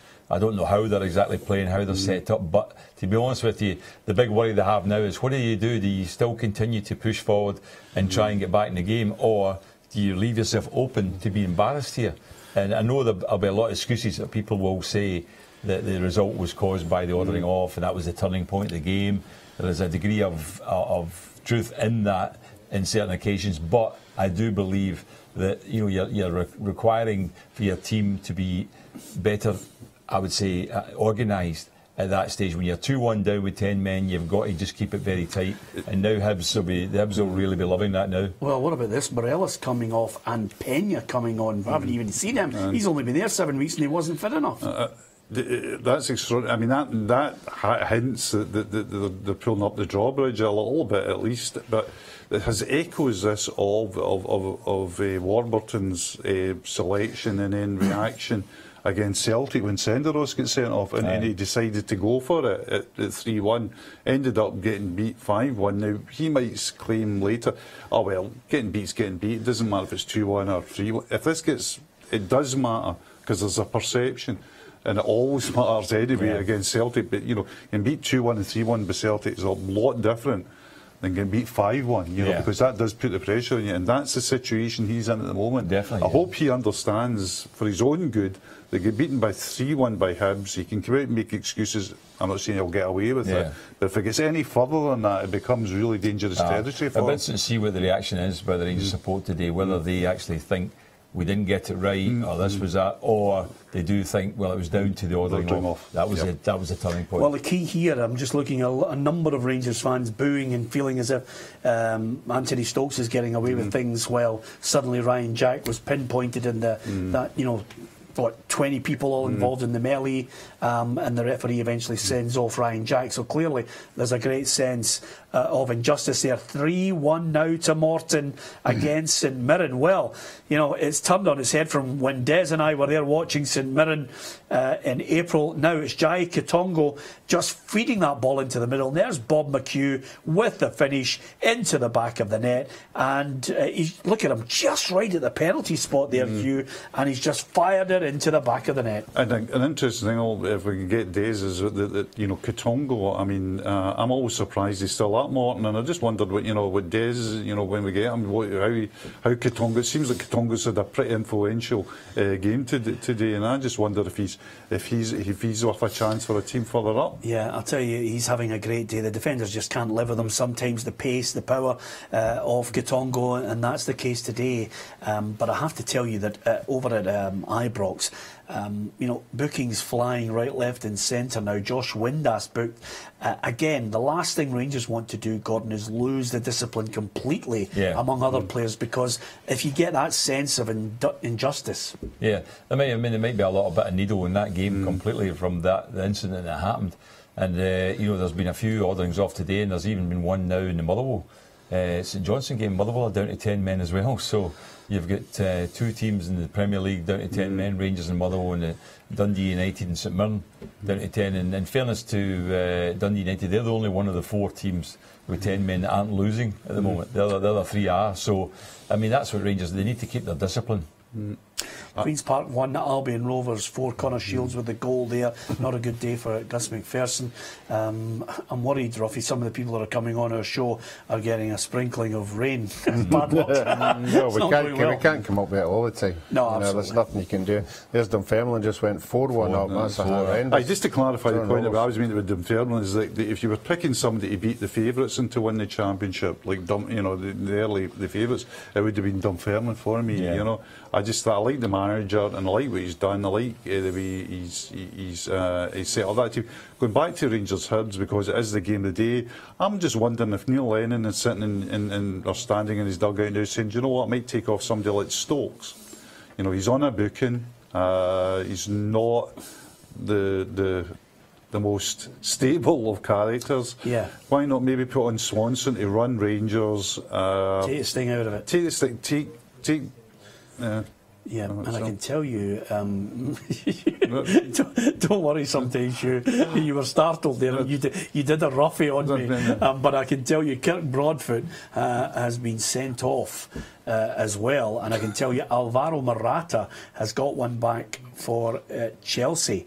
Now, there's not bad when a £70 million signing that you didn't want, Gordon, scores for you. You're down to 10 men. Not bad. Well, that's good. But that's Killie now in a struggling position as well. I think Aberdeen have gone 2-1 up, so they're winning now against Ross County. Shea Logan scored there, but the thing is, Kilmarnock now only 1-0 down to Hearts, so obviously maybe playing a bit better in the second half, but that's going to have the same effect as the orderings off that have happened in the other games. I can tell you, Calvas is the man sent off for Hearts. Gary Harkins has come on for Jai Katongo, and I think actually there's just the huge standing ovation there for Jai Katongo, as he really has performed really well today and well worthy of that standing ovation. So I can tell you, Kirk Broadfoot has pulled Goncalves by the hair, and that's why he got his red card. I don't know, but is there something in the water today? The place has gone mad. Red cards are plenty. Maybe it's some kind of like referees training day. They've set up a series of exercises that you've got to judge on. Just red cards all over the place and big decisions. And we've been concentrating quite rightly and properly on the Rangers Hibs games, and we've got to, because it's a massive game in the context of the Premiership. But further down the leagues, the other leagues as well, some really interesting scores with teams that are putting down a marker for the season. I'm thinking of my Beanos that I've tipped with Peterhead. They're doing well. Peterhead, of course, are doing well as well. And Ayr are continuing a great start to the season as well. So there's some indicators. And Dundee United have gone 2-1 up with 10 men. Wow. So everybody else is struggling with 10. Dundee United were drawing with 10 and now they're in front. And they're my tips to win that division, Dundee United. The other thing I was going to say to you is Gary Mackay-Steven. I did mention to you that I felt as if he could make an impression on Aberdeen if he got a run in the side. He's gone down the flank there. He's whipped the ball in. And it's just a great ball for anybody to just gobble up. And there is Shea Logan. Thank you very much. 2-1 Aberdeen. Yeah, it's not the first time Shea Logan's been up in the box, in Aberdeen. We all rave about Tavernier and Tierney, and Aberdeen have got that kind of player. They've got a defender who gets in the box and scores goals. But Mackay-Steven, we know what kind of skill he's got. We saw it, at Dundee United. We saw what he could do. And it's just a matter, he looks as if he's a boy who oozes the confidence, and he just needs to get more games. Yeah, can I tell you something? Every time we send Des to games now, it's just goals galore. It's 4-1 to Morton now. Andy Murdoch has scored the goal. I'm just looking. Bob McHugh feeds the ball down that right-hand channel there. And on the right hand side, he takes one touch and then bang, it's underneath Sampson, it's in the back of the net. 4-1. Morton, everybody will be celebrating in Greenock. Even if Morton get cuffed today, they'd have celebrated anyway because it's Saturday night. But it's well, you're going for it now. Oh, that's it. There'll be a big celebration now. That'll be fantastic. Oh, I mean, Morton. I thought they would get some of the game, as you said at the beginning of the just because they were really underdog. I thought they were a derby. I thought a draw. To be fair, never saw 4-1 coming. Yeah. But that's a fantastic result for Morton, and one that half of the 4,000 fans at Capello today will be lapping up. Yes, I can tell you, it was Andy Murdoch getting the goal there for Morton. Anthony Stokes is just head to a Whittaker cross, and it's just trickling wide of the goals. But I'll tell you, if he scores, that rubs salt into the wounds. Because I think he is the villain at the moment, and I can tell you, St Johnstone 3, Motherwell 1. Michael O'Halloran's got his second of the afternoon after scoring that wonder goal last week. He's banged in another one, and he's got his confidence back. He's playing regularly. He's got someone who loves him. What happens when you get someone who loves you? You start to perform well. I give you Alan Ruff. How are you, Ruffy? We all love you. I'm enjoying myself thoroughly, as you can see. But now, and it's getting to that stage. It's getting to that stage that I'm just adding up points for our predictor. That's great. Well, I'll tell you, Cardoso. I don't think so. I think we're doing particularly well. Neither am I. Cardoso's just been booked. Stokes has just had another chance. It's just gone wide. I'll tell you, I think the Rangers fans will just say, get the final whistle, get this game out of the way. I wonder if there's a real groundswell of anger towards the referee for this one. I think there'll be a real groundswell of anger towards the manager. Yeah. Yeah. Even if the referee's got it wildly wrong, Rangers fans will be looking at the manager. It's an interesting thing. When it goes wrong, it goes wrong. Waghorn scored down at Ipswich. Another guy's hunted up to St Johnstone has scored two. Barry Mackay scored last week. And then Garner scored as well. Garner scored as well. Yeah. So, I mean, everything's going wrong, is going on. And while you can see, I don't know, we'll have to have a look at the sending off. We'll have to have a look at some of the referees' decisions. I don't think there'll be much sort of sympathy for Caixinha. The big problem with Caixinha, and we talked about this last week, and we always burst out laughing. I said last week, he's got to win. This is a must-win game against Motherwell. Yeah. He just can't do anything else but win this. And you were going already, absolutely, because it's not as if there is no reservoir of goodwill there. There's not somebody you can dive into and say, but what about? Yeah. He's lost the league to Celtic by miles. He finishes third behind Aberdeen. The two performances against Celtic that he was in charge of were abject. He loses to Aberdeen at Ibrox for the first time. Aberdeen, I think, have won just since the league in 1992. They go out to Progress, fourth best team in Luxembourg. There is not much. I mean, people at Rangers say, "Oh, the press have got it in for him, etc., etc." Well. No, just look at the fact. There are negative position. Yeah, there are two elements to this, which I think this season, your sensible pundits are looking and saying, Rangers. I'm talking about people who actually have played for Rangers. Yeah, they're not turning around and saying Rangers can win the league. There's no going for 55. No. They're actually saying close the gap. Yeah. That's the first thing. Yes. The second part of it is I've got the best squad in Scotland, which was a poor decision on anyone to feed him that line. It wasn't his line. He's been fed that line, he's come out with it, and then he shunted every one of the players that he said he had inherited the best squad, and he's now got his squad. And if he wants to be positive about them, yes, by all means, but to say that they're the best squad, it leaves you wide open. It was wrong, Peter, because he said, the next time he said it, he said that this is what I'm always going to say about my team, so therefore you have to say, well, it's got no credit whatsoever. And saying it because you're telling us that you're going to say that regardless of whether you have the best squad or you don't, you're going to say they are. Yeah. I mean, so how can you take that seriously? Well, I always think, Gordon, that the key for Rangers fans here is close the gap, but at least keep us in contention up until the first Old Firm game. That's what the Rangers fans want. Absolutely. Just stay on their tails so that we might just get a sniff of optimism. Yes. But if there are any points behind Celtic going into it, the last thing you want is in the first quarter, suddenly you're like a horse chasing the favourite and he's 10 furlongs clear. Okay. and they're now going to be sitting in a position, if we take it the fact that they'll not score 2 goals, but if we take the fact they'll not score 3 goals and get 3 points, they're now going to be behind not only Celtic, but Aberdeen and Hibs as well. That's a real... You can't overstate this. Everybody always goes on, if it's a newspaper man, they always say to, oh, you build things up, you build things. And the reason you build things up is because with 45 years in the game, and Gordon will know that it's Alan knows this is the way things happen. Yeah. This is what happens. Absolutely. You know, and this is a shut-up shop job. What a result for Huddersfield. They're 3-0 up at Crystal Palace in the Premier League. Chelsea got to go back, but they're 3-1 down at Stamford Bridge against Burnley. Also, Ayr 3-0 against Forfar. Great result there. Well, it's not quite a result, but it will be soon for Ian McCall's men. Dundee have a penalty to maybe somehow get back into the match, Robbie. I mean, Neil McCann can talk about, you know, the chances they've had. You've got to convert you've got to convert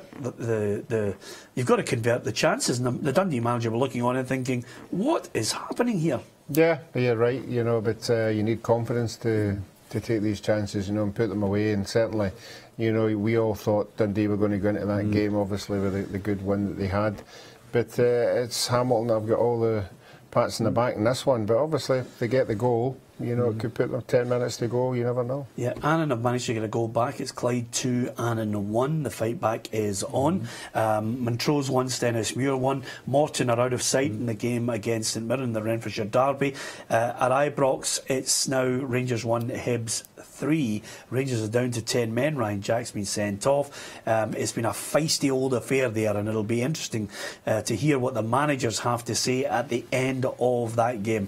Earlier on today, we heard from Brendan Rodgers talking about that 1-0 win, and that really has given Celtic you know, a little bit of breathing space at the top of the table against what everybody considers their great rivals if the score remains the same today at Ibrox. I can't tell you, Scott Allen has skied the penalty right over the top of the bar, didn't even force the goalkeeper to make a save. And it's 3-2 now. Rangers have got to go back. 10 men against Hibs, go back. Suddenly, Ibrox lifted again. Still time. And I can tell you, Nicky O'Reilly's been sent off for Peterhead violent conduct in that match. And what about that one there? Danny Wilson, cross from the left. There's Tavernier with a head, bang, back of the net, Gordon, suddenly game on. Sounds like it's the two fullbacks, because I think Wilson's probably come on at left back and he crosses it in and Tavernier scores, so that's pretty attacking style. That'll lift the fans again, no doubt about that. To be down to 10 men and be able to come back to get as close as that, and with minutes left they'll be pushing to get back in the game. There's no doubt they'll be going forward to get back in this game. Exactly, because see now, a draw is a moral victory for Kashinya. Yes. Kashinya can come in and make a huge thing about a draw. Yeah. We saw it lots of times last year. You know, Rangers in a particular 2-3 month spell where they were getting goals and 3 minutes into injury time, 4 minutes into injury time. And you're right, if they could pull that off. But I mean, the Hibs are caught in it now. You know, they defend, even though you've got 11 men, you obviously have to hold on to what you've got. So Rangers are going to have maybe at least another couple of chances for them. If you three could hold your nerve, suddenly you've changed that little stance there. It could be now instead of all of us shunting him out the door. That's the way the whole game changes. But that's how volatile the situation is, because of his record. He hasn't got any goodwill. That's what I'm saying. He has to get results. It's not as if, I mean, imagine Thistle had got the penalty, then Doolan scores and Rodgers gets beat 2-1 at Friday night for up. It doesn't matter to Rodgers. He's got so much goodwill. I mean, it doesn't matter. But the greater context, it doesn't. He can say, all right, we were due one. Kashinya isn't goal. I'm due one. Yeah. You know? That's what I keep saying. This is why a goal here, an equaliser here, would be crucial for him. Absolutely, and I'll tell you, it would lift the roof off the place. It reminds me of some of the noises that you never forget, Gordon, you know, that are incredible. And I think, if memory serves me correct, I don't know if it was it was the 2-2 game anyway in 1988, and Rangers again, McAvenny, Rangers were down to 2-1, and Richard Gough got an equaliser in the dying seconds of the game, and the roof came off the place. It was just an incredible noise from the Rangers fans, just that feeling of, well, we're down to 10 men, boom, nobody gave us a chance, bang, equaliser. If they could get an equaliser now before the end, suddenly it would lift the roof off the place. Absolutely spot on. It'd be massive if Caixinha would be able to use that in a positive sense if they were to get a draw today from this. 5 red cards across Scotland. It's been a feisty old day, and I'll tell you, you know really that a club has got problems in the background when Cesc Fabregas gets a red card. When does he ever fight? He never fights, Ruffy. He's been red carded. Chelsea are down to 9 men. Yeah, I'm surprised he's still there. I thought he'd be looking for an emergency exit, but I think this trouble all started with Costa. You know, I don't think the whole thing was handled particularly well. He was, for about a month he was away here, he was away there, and everybody, he just seemed to be roaming about anywhere he wanted to go, and nobody of any authority said, look, no, this is what's happening here, and I think it just went downhill since then. Yeah. Not my type of player, Costa. Oh, well, I'm a great Atletico Madrid man, as you know, and he was absolutely unplayable there. I agree, I know what you're thinking about, that he's not exactly pledged his loyalty to but you've got to remember, it's a very, very poor Brazilian, came from northern Brazil, very poor city, so he just wants the money, you know, he's quite open about it. Yeah. That's why the Chinese thing, if somebody said, oh, he'll never go to China, I thought, if he had the chance, he'll go, because he's got...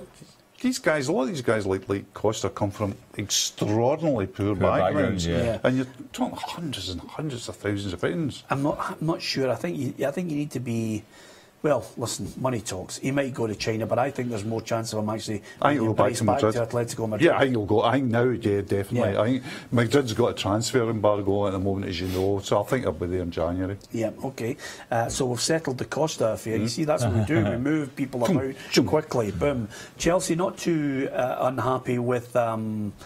Cesc Fabregas. It was what they have tweeted out, just basically an innocuous challenge. In it goes, second yellow for Fabregas, off it goes, maybe a little harsh, but nevertheless it just compounds a miserable day, Ruffy, for the Blues at Stamford Bridge. Yeah, it certainly does, and I'm sure the supporters were all in there with high expectations of all the celebrating they were doing last year. Obviously the Charity Shield was a bit of a blow for them as well, but they didn't seem as if they were getting into the game with all the confidence that they should have had, you know, with everything that had gone on. I can tell you, Trevor Carson, the Motherwell goalkeeper, was sent off. He handled the ball outside the box. There's a penalty to Hamilton. David Templeton's been tripped, Ruffy, so I don't think that, you know, I think your score's just completely obliterated. So you might be right. Ruffy said Hamilton wouldn't score too. Yeah. So you might be right. Yeah, so technically you are right, Ruffy. You could be technically correct. I'll accept that, Gordon. Thanks very much for that. Yeah, absolutely. That's but I did say that Dundee would be a team scampering about relegation. You're right. That's because of that good result in midweek in the Derby match. You've got to look at it now that they've lost 2 matches where I think even the most reasonable Dundee fan might have been thinking, well, at this stage of the season we'll get 4 points. We beat Ross County at home and we drew down at Hamilton. Yeah, and we zilch. please, come on. Are we now at the level where we're starting to look and think, bit of pressure for Neil McCann? He's just building a team. Relegation trouble. Yeah, absolutely. There's a long way to go, but 3-0 to Hamilton. You're absolutely right. He's got to go, Hugh. No, I'm not. Any idea that you think that Neil McCann is sitting there going, well, that's fine, it's just a beginning seat, he'll be absolutely... Oh, yeah, absolutely. I'm not doubting that. And the pressure will be on him. You know, you think Dundee fans are going to sit and get beat 3-0 by Hamilton? No, I don't think they'll put up with it, but I think I was going to say, you know, under normal circumstances, clubs give you a bit of time to bed in. The only problem I have with that is Dundee are not one of those clubs.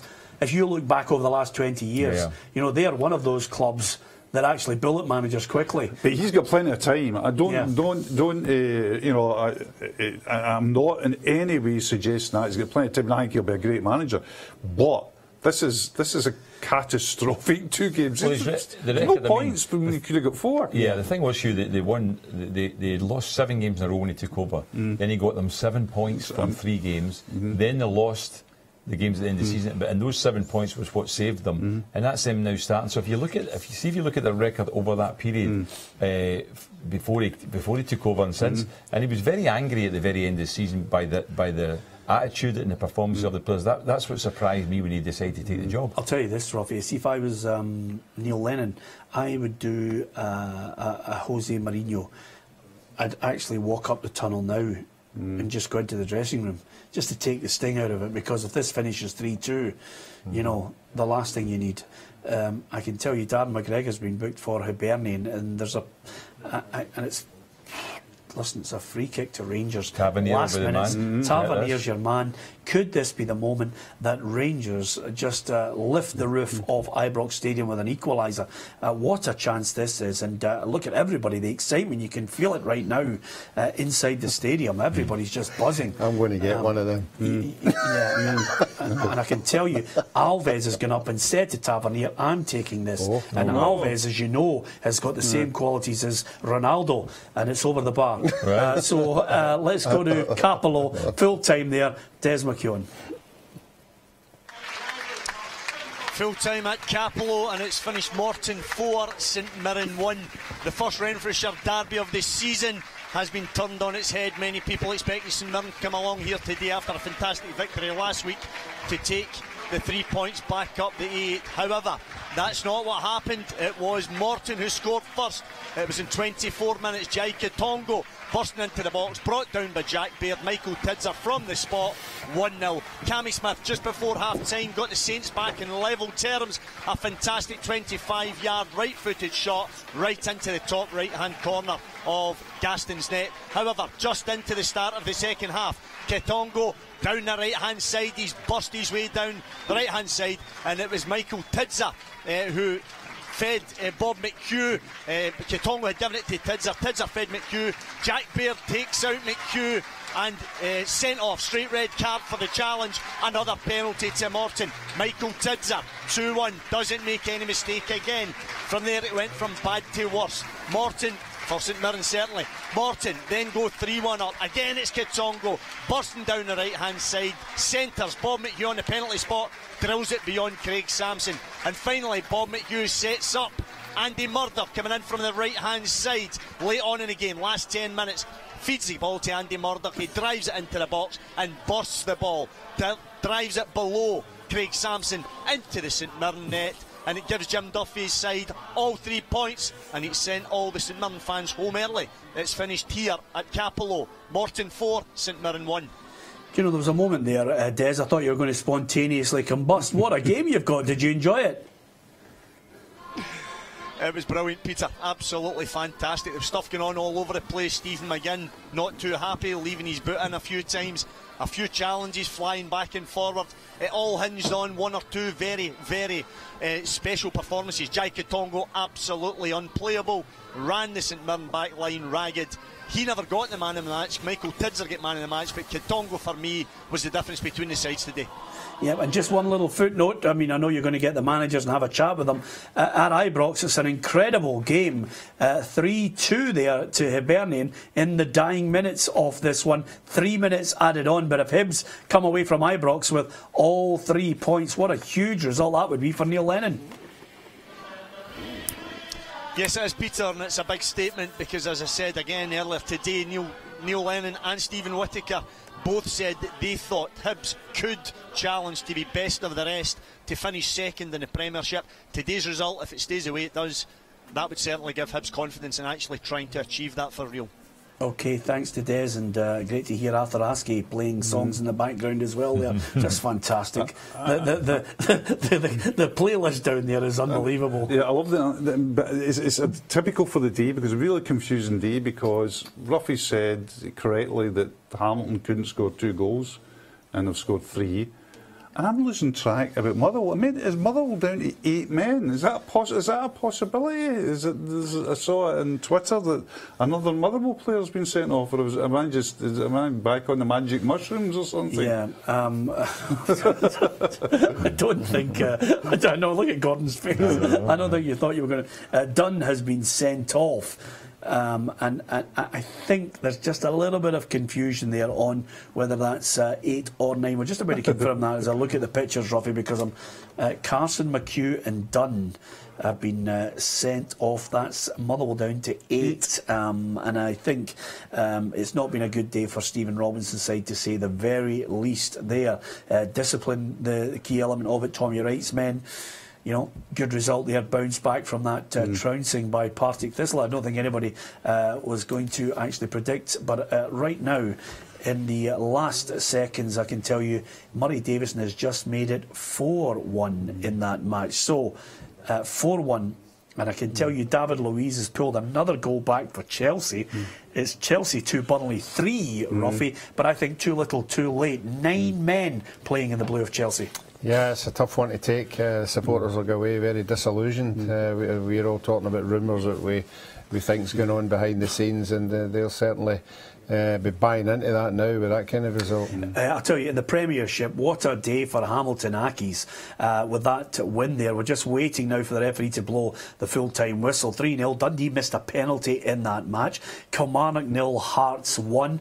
And I can tell you, it's full-time at Ibrox. Gordon Smith 3-2 for Hibs. Yeah, I mean, it looked as if it could have been more embarrassing than that, with Rangers down to 10 men. I wasn't sure about the changes he made, but at least they did fight back. They kept fighting away there, got them back to 3-2, but not enough. And it's a home defeat, a player sent off, so it's a bad one for Caixinha. I mean, he was looking to build on the good win last week. This was always considered a crucial game. Whether they'll be able to use the fact the ordering off was a turning point, we'll wait and see how he reacts to that and what his press conference is. But all in, it's not a great scoreline for Rangers, and they have got Hearts next week, I think, at home against, who looks like they've had a win today as well. Yeah, and I can tell you that Aberdeen have defeated Ross County by that crucial Shea Logan goal. So they've won there by 2-1. So you're talking about Celtic, Aberdeen, Hibs all getting wins, and Rangers slipping up there at Ibrox. And, you know, it'll be interesting to see the fallout from Rangers fans. Give us your views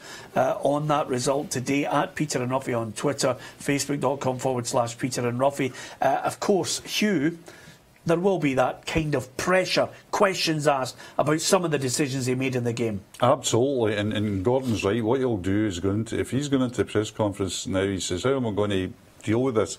I think he'll make a lot of the sending off, you know, because that's his only get out. You can say, oh, the sending off changed the game, because otherwise, I don't think it'll wash anyway. But that's his only refuge. I said at the beginning of the season, and we've said in the programme, his margin for error, Caixinha, is 0 and falling. That's a home. You've got to remember, we all talked up Hibs, and quite rightly so. I thought Hibs would win today, and said so. But you're talking about playing at home against a team that's just been promoted. That's the bottom line. Yep, absolutely. And I'll tell you, right after this break, we'll be going to Ibrox to hear from Andrew McLean on the drama of that afternoon there at Ibrox. It all started so well for Rangers, but then a fight back from Hibs, red card, Hibs going ahead, further ahead before a late fight back from 10 men wearing the Rangers blue, but it wasn't enough in the end.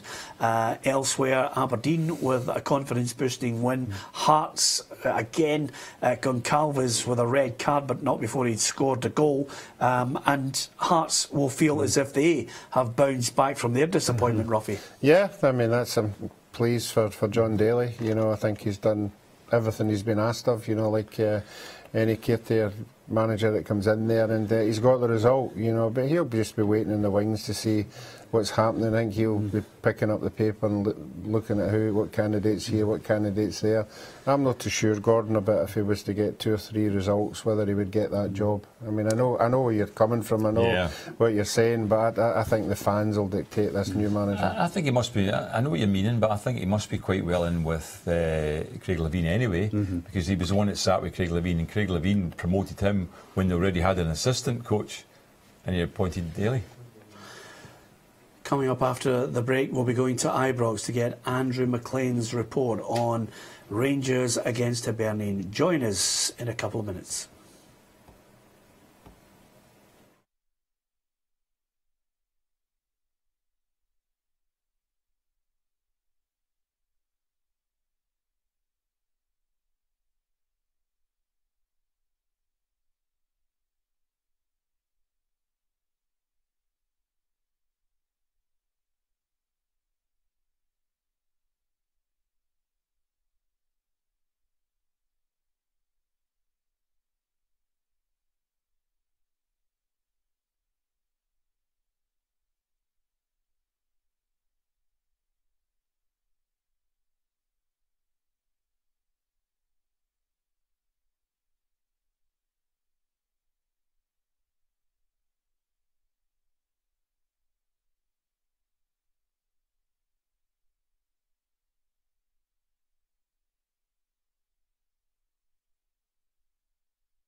Welcome back to Peter and Ruffy's Saturday Football Show. And, well, Alan Ruff, Gordon Smith and Hugh McDonald have been with me here on a day of unbelievable drama, especially in the Premiership in Scotland. Let's go to Ibrox. Andrew McLean has the details of a dramatic game between Rangers and Hibs. Rangers 2, Hibernian 3, the full-time score here at Ibrox. It was an incident-filled tie with the drama starting just 2 minutes in. Alfredo Morelos headed home a free kick by Daniel Cadeas to put the home side ahead. A few meaty challenges later and then Hibs equalised. A quick breakaway saw the Rangers defence exposed and Simon Murray broke into the box before slotting past Wes Fodringham. The real flashpoint of the match happened with just 35 minutes on the clock. A coming together between Dorrans and Slivka then saw most of the players involved in a clash at the halfway line, and referee John Beaton sent off Ryan Jack for violent conduct once it all settled. Just a couple of minutes after that red card and Hibs took the lead, Simon Murray fired the ball across the face of goal and it came off Fabio Cardozo before just about crossing the line. Rangers made 2 changes at half time, with Wilson and Herrera coming on, but the away side extended their lead after 65 minutes. A Stevenson throw-in found Slivka free at the edge of the box, and his sweetly struck half volley found the bottom corner. With 9 minutes left, Rangers pulled one back through James Tavernier. He rose the highest ahead in a Danny Wilson cross, but it wasn't to be. But it wasn't to be enough, of course. Hibs have now won the last 3 meetings between these sides, 3-2. That was a scoreline at an event day here at Ibrox. Andrew McLean giving us the sense of excitement there at that game. With a bit of luck, we're back here in the studio. We're going to be going to Greenock very shortly. I think Des McKeown will have a few managers. He'll keep us posted on that. I think it'll be a delighted Jim Duffy, to be perfectly honest with you, trackside, talking about that big win today for Morton by 4 goals to 1 against St Mirren. St Mirren down to 10 men. And I can tell you, Motherwell had 3 red cards in their match as well. Let's look at the full-time scores across the 4 divisions in Scotland, first of all. In the Premiership in Scotland, Hamilton 3, Dundee 0, Kilmarnock 0, Heart of Midlothian 1, Rangers 2, Hibernian 3, Ross County 1, Aberdeen 2, St Johnstone 4, Motherwell 1. In the Championship, Brecon City 2, Livingston 2, Dundee United 2, Queen of the South 1, Dunfermline 5, Inverness Caledonian Thistle 1, Falkirk 1, Dumbarton 1 and Morton 4, St Mirren 1. In League 1, Airdrieonians 1, Arbroath 1, Ayr United 3, Forfar 0, East Fife 1, Alloa 0, Queen's Park 2, Albion Rovers 5, Wraith Rovers 3, Stranraer 0. And in League 2 in Scotland, Clyde 2, Annan Athletic 1, Cowdenbeath 1, Edinburgh City 0, Montrose 1, Stenhousemuir 1, Peterhead 3, Elgin City 0, and Stirling Albion 4, Berwick Rangers 0. That's how it looks across all 4 divisions in Scotland. After the break, we'll get some interviews from the managers. Some of them happy, some of them not so, and we'll also look at the full-time scores in the Premier League in England. Join us after the break.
Welcome back to Peter and Ruffy's Saturday football show. Alan Ruff and Gordon Smith are here with me, and Hugh is here in some capacity, but nevertheless, let's go to Greenock now. Des McKeown is with Morton manager Jim Duffy.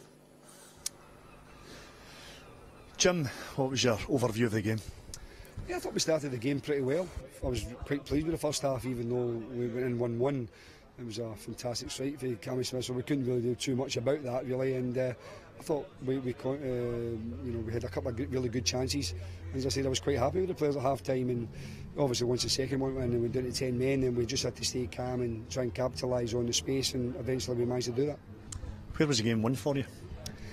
I think it was just teamwork, mate. I mean, I think you always look at individuals, you always have good performances, but I think in a derby match you need everybody up for it. You need to roll the sleeves up, you need to win the headers, the tackles, all the kind of things. You need to exploit, as I said, any chances you get.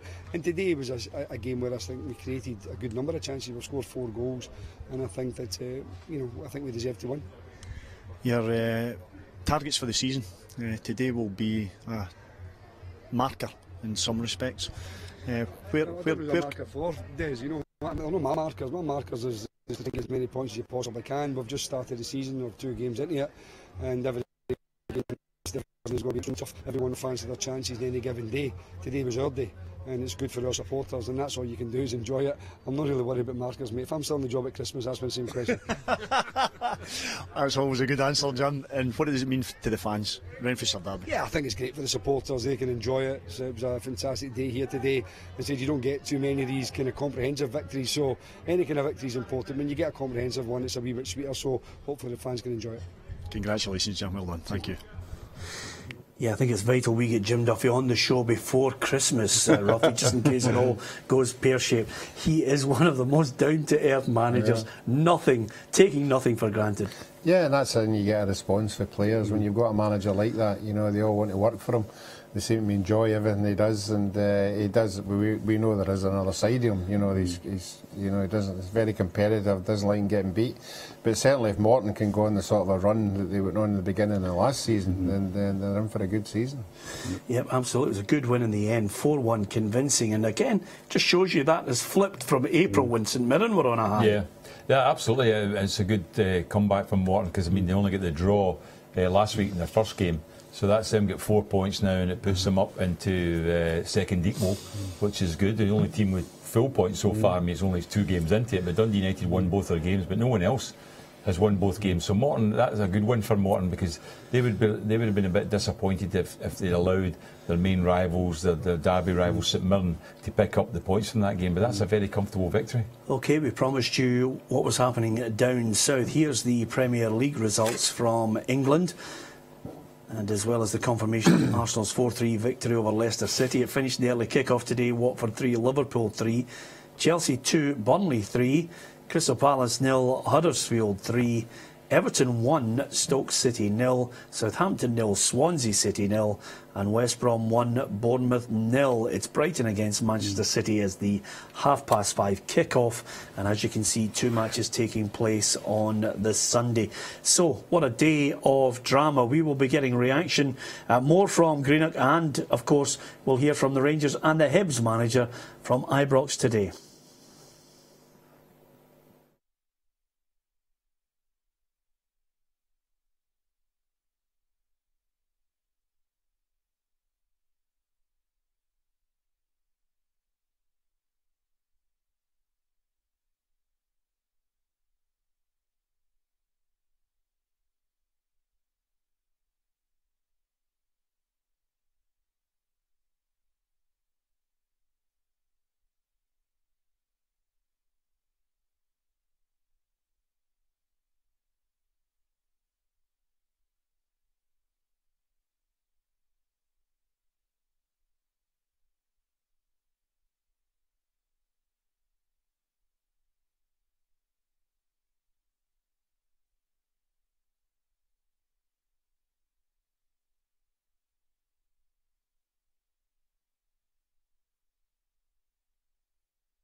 Welcome back to Peter and Ruffy's Saturday Football Show. Alan Ruff, Gordon Smith and Hugh McDonald here with me on an afternoon that started with speculation over how each team would perform today.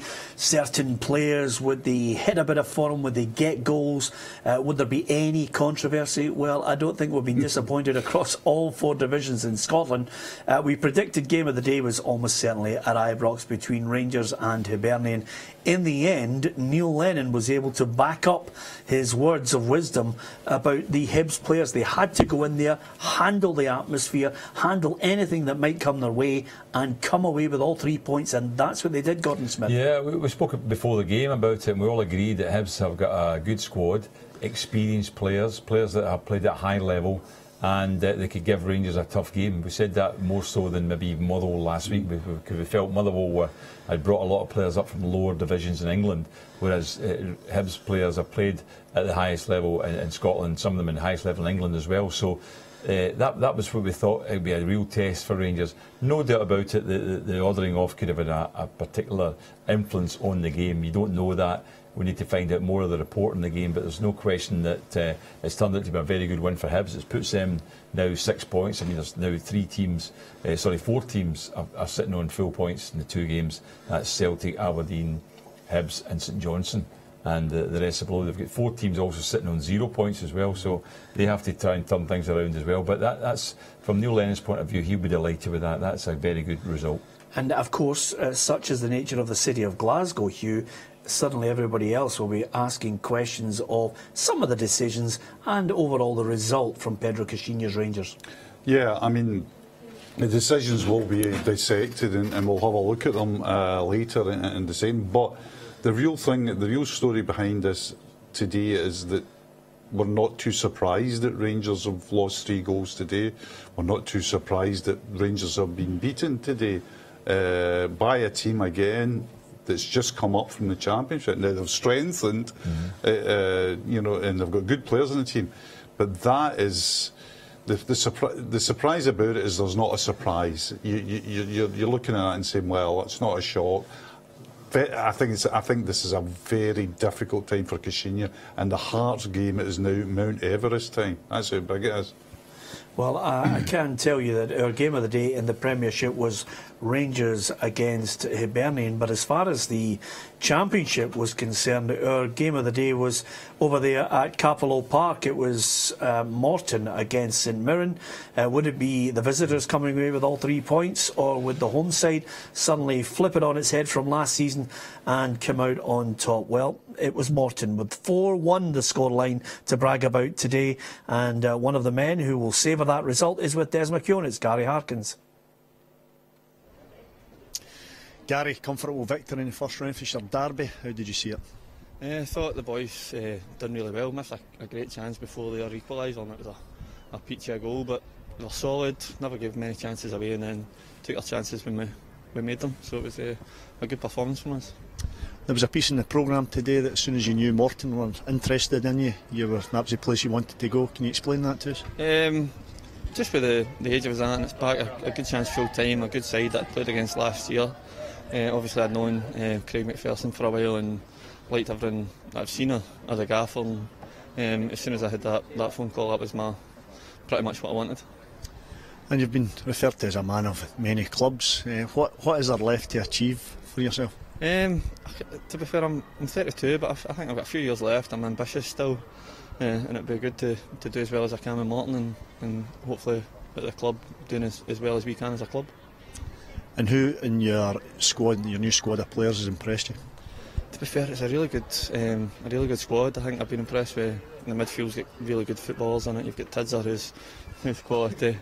You've got Ross Forbes who's got a one-day left foot. Andy Murdoch's up and down. He's a good footballer, so they're great. Then you've got the strikers, Bob McHugh, great finisher. Jai's got a great chance in the game. Big Thompson's been brilliant. So I could name everybody. To be fair, you would say the back 4 as well. Do you know what I mean? They're solid, and that's what you base it on.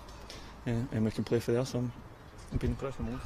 And what, as you're getting wound up left, right and centre, what do you take from today's victory? What does that say to the fans? It's a good 3 points at home. I think that's what you want from most games. I think St Mirren rightly so, probably are up there with the favourites of the league, and for us to beat them at home is a great result for us. Enjoy your Saturday night, Gary. Thank you. Cheers, you too. Yeah, I think if Gary had stayed there much longer, people would just be punching him and scalping him over the head. It was just getting a little bit precarious for him there. Interviews are difficult these days, Ruffy, but he's one player that I think if any manager can get the best out of him, Jim Duffy can, because he's a confidence player. Yeah, he certainly is, you know, and there's lots of games he won't play 90 minutes, but there will be games when he'll play part of the 90 minutes and probably score the match winner, and he's got so much skill.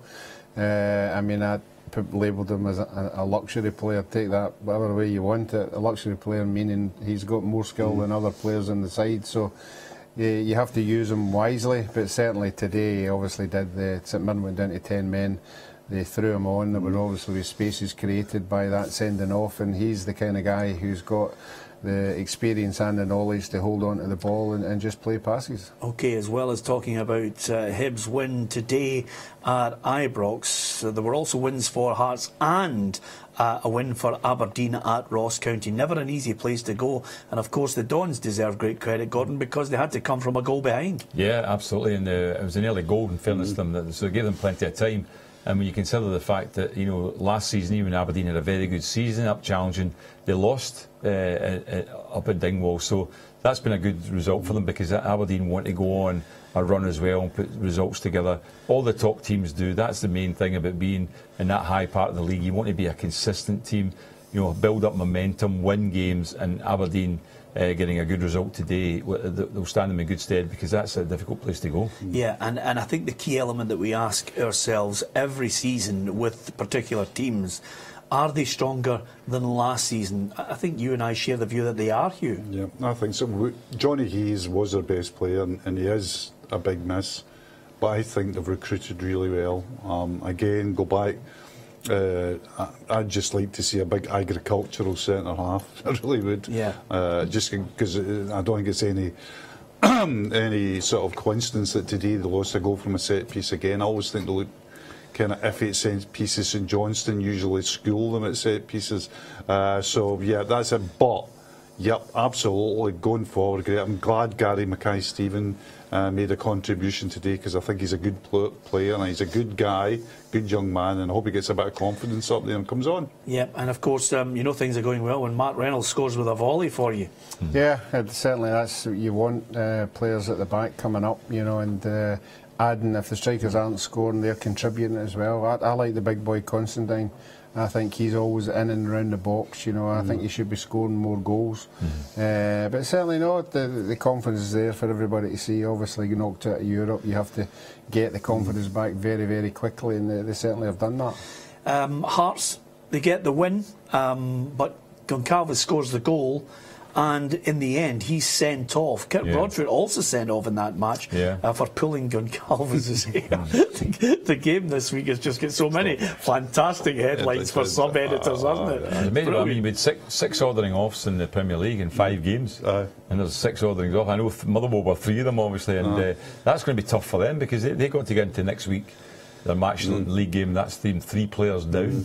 But Hearts, I mean, Kilmarnock were down to 10 before Hearts, so they probably dealt a lot easier with the ordering off than Kilmarnock did, because Kilmarnock were behind at that stage and lose their centre half, and they have to go and play and try and get back in the game, but they didn't manage it.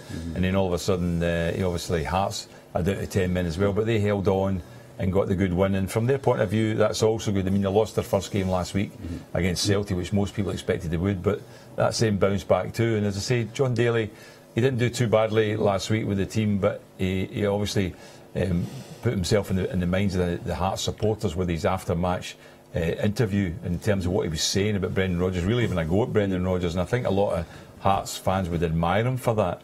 And I don't know how well he's in with the management and what their feeling is, and whether they feel that the principle of bringing in a young manager is the right way forward.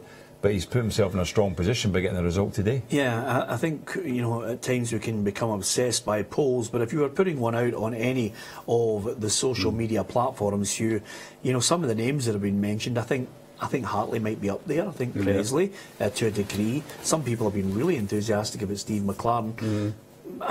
great for John Daly today just to say, well, I've delivered a win, even if it's only on a short-term basis. I'm not so sure he would be the majority of Hearts fans' choice. Perhaps not, but I'll tell you one thing, and I'm in disagreement with Gordon on this. I think it's unlikely that he'll be manager, but I'll tell you what, Gordon's point might gain some traction if Hearts go to Ibrox next week and win convincingly.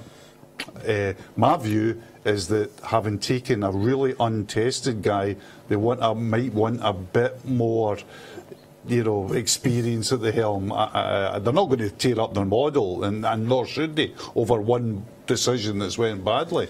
But I would think, I've always said all along, if it was me, it would be Gary Naismith. I think, because he's got experience. Everywhere he goes, he does okay. He's only been at 2 clubs, but he really turned East Fife round. He's really turned Queen of South round as well. Okay, for me it would be Peter Houston. For you? Yeah, Peter Houston would be up there for me, but I've just got a funny feeling Stephen Presley, with Craig Levine, they've already worked together. You're saying the fans? Is it Presley you don't think the fans would take to? Well, listen, I don't want to bring the programme down to pub level, but sometimes, too late. Let's crash in. Sometimes there are a small, what I would call, I don't know, I don't want to use the word moronic. There are a small element of fans across any team who don't like a former player who was, considered a hero, kissing the badge, and I don't think some Hearts fans like the fact that he was kissing the Celtic badge in a game or holding it or whatever. For me, who cares? If somebody's paying your wages, you give them your absolute all, Gordon Smith. Yeah, that's what I'm saying. Stephen Presley was the type of guy that gave his all for whoever he was with. It didn't matter. He didn't have any, I would say, allegiance to anybody. He did his job. He did a great job at Hearts. He was one of the ones that spoke up against the management of it when things weren't going the way it should have been. Yeah. He was he was a leader of that. So he is a very strong leader, and I think that's a big factor in his favour. I think he's probably, of all the people that there with a Hearts connection, he's the strongest character in my opinion. And I think if you ask Gordon Strachan, Ruffy, he would say he did a good job for him in the short term at Celtic.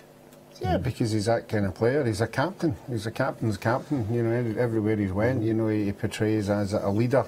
And although he had a few disappointments down in England, but I just get a feel, it's just the Craig Levine feeling I get. That looks as if it's his kind of man.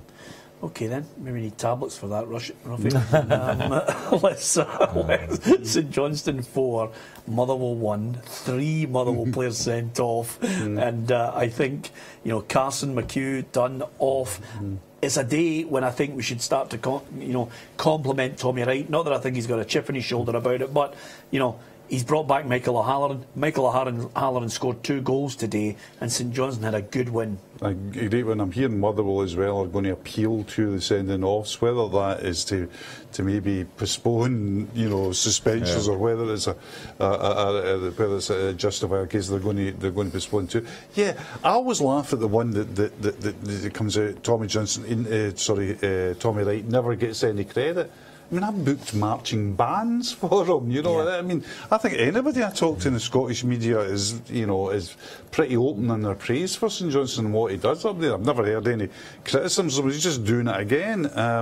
The Halloran thing is hugely interesting as well in the wider context, as you know as well, Peter, because people were looking at that and saying, Rangers fans will be looking at it and say, well, maybe we needed a bit of pace today and a goal or two, and there's a guy, he's doing it for St Johnstone, but that's a story for another day. Yeah, game of the day in the Championship was Morton St Mirren. We've had the highs of Gary Harkins and Jim Duffy. Now the low, the Saints boss Jack Ross is with Des McKeown. Jack, sum up your feelings after the game. Well, I think first and foremost, when you lose a derby match with that scoreline, then obviously incredibly disappointed. But I think there were circumstances in the game that lead to that scoreline. However, if we defend in that manner, even when it was 11v11, then it's going to be difficult for us to win matches consistently because we didn't defend well enough over the course of the whole match. The circumstances you're referring to, the penalties? Yeah, I mean, I think that the red card is probably the biggest one, because I think that it won each, and at the start of the second half, although we started the second half well and on the front foot as well, the sending off undoubtedly has a bearing on the outcome of the match, because obviously they score from the penalty as well. So we're then 2-1 down with 10 men, but there I actually thought we had a spell after the game where we looked fairly comfortable. And if we could have kept ourselves in it for a wee bit longer, then I think we would have threatened later in the game as well. But we don't, because we concede soft goals again, particularly the third one, which is the one that really kills the game off. Yeah, he seemed to have real trouble trying to contain Jai Katongo today. I suppose that was one of the main differences. Yeah, I mean, from Morton's perspective, they'll look and feel as if he had a positive performance. I always look at my own side and how we prepare and the work we do in the training pitch. We don't really have any surprises when we come against opposition. So the manner in which he played and the manner in which Morton played in an attacking sense wasn't a surprise. We just didn't defend well, individually as a back four and collectively. But we haven't done that over the course of the season thus far. I think going forward, middle to front, we're always a threat. We always look good. I was pleased with a lot of those players today as well. Even their reaction to going down to 10 men, I still thought we carried a threat going forward. However, if you defend in that manner, then, as I said earlier, you're not going to win games. How do you address that as a manager? Well, we do a lot of work in the training pitch on our back four, and we take them away a lot. There is to be an accountability from them. I always take our responsibility as a manager or as a coaching staff. We have a big squad now, so we have competition for players in every position on the pitch, so they have to then have that accountability individually in terms of how they respond to it, but also the understanding that there's now that competition for places. That means that if we start to put together more clean sheets, then those will be the players that play. We've only had one clean sheet this season, in a season that's been up and down at times, but still started okay. So we need to address that. We need to address it soon, because we can't always rely on the attacking prowess we have for us to win games. Jack, we thank you for your honesty and time once again. Cheers, thanks, Des. Cheers. Yep, full marks to Jack. He always faces up, even if it's good or bad, Ruffy. Yeah, he certainly does, and he always talks a lot of sense when he comes on after the game. As you say, win or lose, I think he'll be really disappointed in that result today. Again, it looks as if it's a red card that's turned the game. But he'll have other games, to get back on the rails. I think a lot of people expect them to do well. I think if they could just sneak into the playoffs, it would be a good season for them, but they don't want to fall too far behind. Des is still there at Greenock. Des, I've got to get your thoughts not only on the game today that you witnessed between Morton and St Mirren, but the championship as a whole. Dundee United with a good win today against Queen of the South, and Hugh has been singing the praises of the dark horses Dunfermline with an emphatic win over Inverness, 5-1, some scoreline. Yes, and I think if I deal with the Dunfermline one, first of all, I saw Dunfermline against Hearts at Tynecastle and Ian Cathro's last game in charge, and I have to say Dunfermline were excellent. Nothing complicated, 4-4-2, good players in the wide areas, Higginbotham and Cardle, who can open up defences. They've got good experience in the middle of defence, right through the middle of the team. Big boy Nat Wedderburn in the middle of the side is a colossus in size and also does a sterling amount of work. And I think in Alan Johnston they have a manager, and alongside him Sandy Clark, two guys that know what they want, know what their players are expected to do, and probably more importantly the players know what they're expected to do. So nothing complicated about them. They've got some good players, and I was interested to hear Hugh saying that out of the sides outside of the real fancied side, Dunfermline could be a dark horse. I would agree with him. I think they've got goals in the team now as well. You've still got Nicky Clark to come back into the side as well. So yeah, positive for Dunfermline. Probably more worrying for Inverness. I've spoken to Robbo a couple of times since he took over up at the Cali Stadium, and not the start that they would have wanted. And this is going to be a real difficult season for them. If they don't get back out of the Championship this side, I think there will be major problems for the club in terms of budget that's available to whoever the manager is, John Robertson or whoever. So very, very important for Inverness to get in the rails very quickly. And Dundee United, I think Ray McKinnon is just quietly building a side and building a squad that will put his side in pole position for getting out of the division, and that's a good victory again for them today. And I have to say, today down at Capello, we spoke about it earlier, Peter, 4 months ago St Mirren came down here and absolutely battered Morton. Well, there wasn't as much of a doing in it today, but it could have been, because Morton got a wee bit sloppy, a wee bit slack when it got to about 3-1, but hey, you're allowed to at that stage, unless Jim Duffy's your manager, of course. But St Mirren today just couldn't contain Jai Katongo. I said that obviously 2 seconds ago to Jack Ross, and you could tell from Jack's response how disappointed he and his staff were with the way that they approached the game. Okay, thanks to Des McKeown there at Morton against St Mirren. Good win for Morton. Great to have Des on the programme. He'll be back in the car covering Miles next week for us at a key game. So, from the Championship up to the Premiership in Scotland, and the immediate reaction coming in from Neil Lennon is we thoroughly deserved our win, despite that setback early on. Yeah, and you wouldn't expect him to say anything else. I mean, he'll be delighted by that. I mean, he'll be knowing that he went there under pressure, not just personal pressure, because he's only kind of targeted, he's usually targeted, but pressure from, that wanting to seem to do themselves justice, and they have. Yep, I think it sends out a strong signal, Gordon, that Hibs will be a team to be reckoned with this season. Definitely. I mean, I would have said, I've definitely thought top 6 without question. It's just a question of where, because you've got Celtic, Aberdeen, Rangers, Hibs, Hearts are top 5 in my opinion. Celtic will win it, and then you've got the 4 fighting for the other positions. So it just depends who is consistent, how they play, how the Hibs team fits in together. So there's a long way to go before we can judge, but I think there will be without question top 6. Yeah, okay. I've gone further since the start of the season, Rafi. I think they'll be top 3. Well, I think if you look at the evidence of the day, going to Ibrox, again, apparently the sending off was probably crucial in this game, but the confidence will be growing, and if they get a really good run up to Christmas, you might start talking about top 3. I personally don't think the consistency will be there for the whole season. I think if the 4th would be a really, really good start. I think anything above that would be super, and to get into Europe in the first year of being up would be everything I think Neil Lennon would want. I'm going to stun the world. A sentence that I never thought I would ever say. Yeah. I agree with Ruffy. Yeah. That's and I can say no more than that. I'm stunned myself. I think 4th would be a good position for them. We've got to remember they're a team that's just come up from the Championship.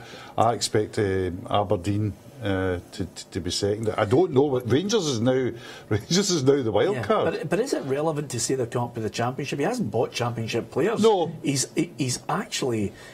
recruitment policy has been all about strength, experience, and people that know who've gone over the score before. They were a good team in the Championship, Pete. You're right, because they won the Scottish Cup, and then they won the league last season, and during that campaign as well, the Cup campaign last season, they beat Hearts during that as well. So, they're not far away from being a Premier side even last year, and he's won the league, and then he's recruited well, he's recruited experience. So I think that's why, in my opinion, it's very hard to pinpoint where they're going to be, but I said top 6, I probably would say top 5, that they're going to be in that, and I would say from 2nd to 5th, they're going to be competing with Aberdeen, Hearts and Rangers. Now, they may be better than Hearts, depends how Hearts come back now from the turmoil they're in.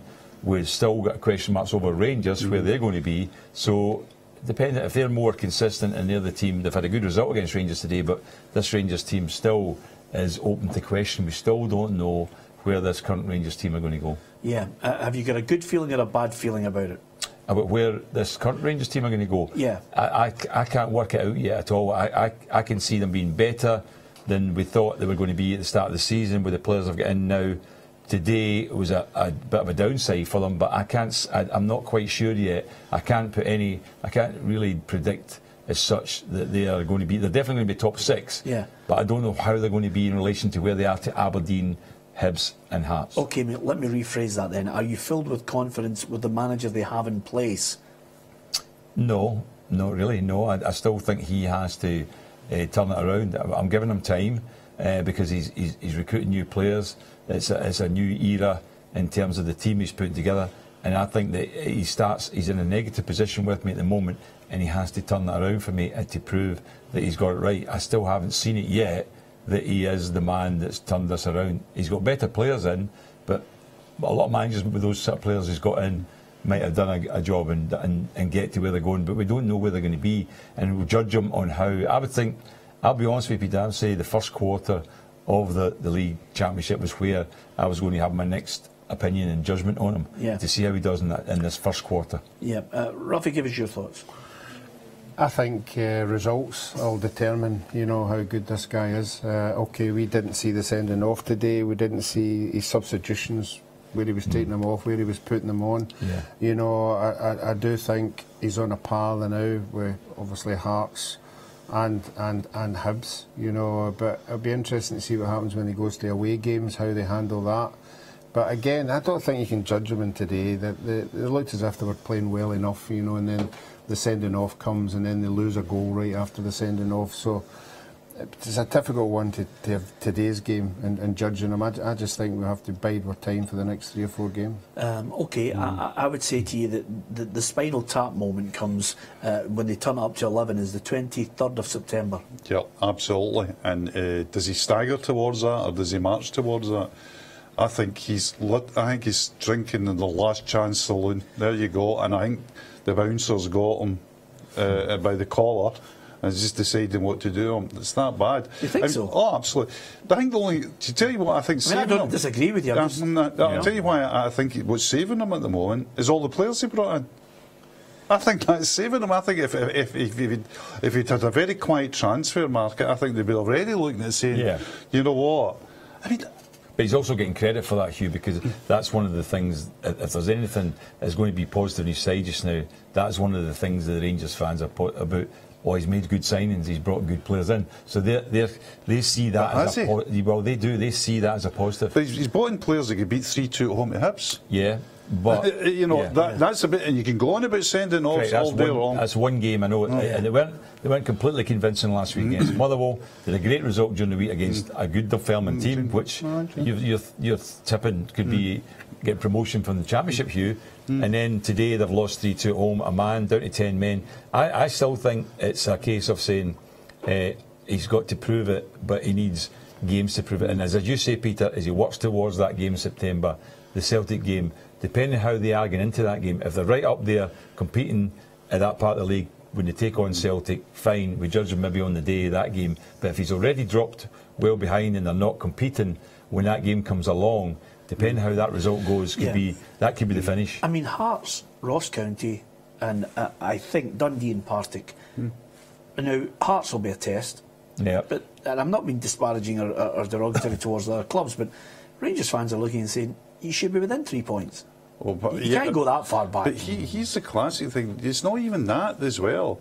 What's happening behind the scenes? Is that you've got to see the appetite for it, not amongst the board, because the board's hit. The board are sitting there saying, we have backed this guy to the hill. Yes. And so I mean, apart from praying as normal that their manager would be good, they've got a vested interest in their manager would be good because they've doubled down on him. Yeah. What about the players there, though? Not the players he's brought in. What about the players who are there, you know, the domestic, shall we say, players? Yeah. What are they sitting thinking at the moment? Do they think the guy's a good manager? Do they think he's a bad manager? Do they think he's a guy that can take Rangers forward? Do they rate him? Yeah. Well, the experienced players, Rafi, have been over the course before, and I'm talking about Kenny Miller. Kenny Miller's not going to be surprised by any manager coming in and saying, OK, we're doing triple sessions. Yeah, you know, if you're doing 3 training sessions, so what? Right, everybody's fitter. He'll look, first of all, at the calibre of players he's brought in, and then Kenny Miller will sit in that dressing room and go, OK, I'm now going to analyse what you're saying as the game plan every week by week. Yeah. I think the Rangers are in a position where they milk everything they can get. Like after the Dunfermline game, 6-0. You milk it for everything. You know, I've got a great bunch of players with a great squad, we'll get this. And then today's result, and then we goes to his press conference, it'll be interesting to see what he comes out with there. You know, it will obviously. The penalty kick, the sending off, I mean, we haven't seen it.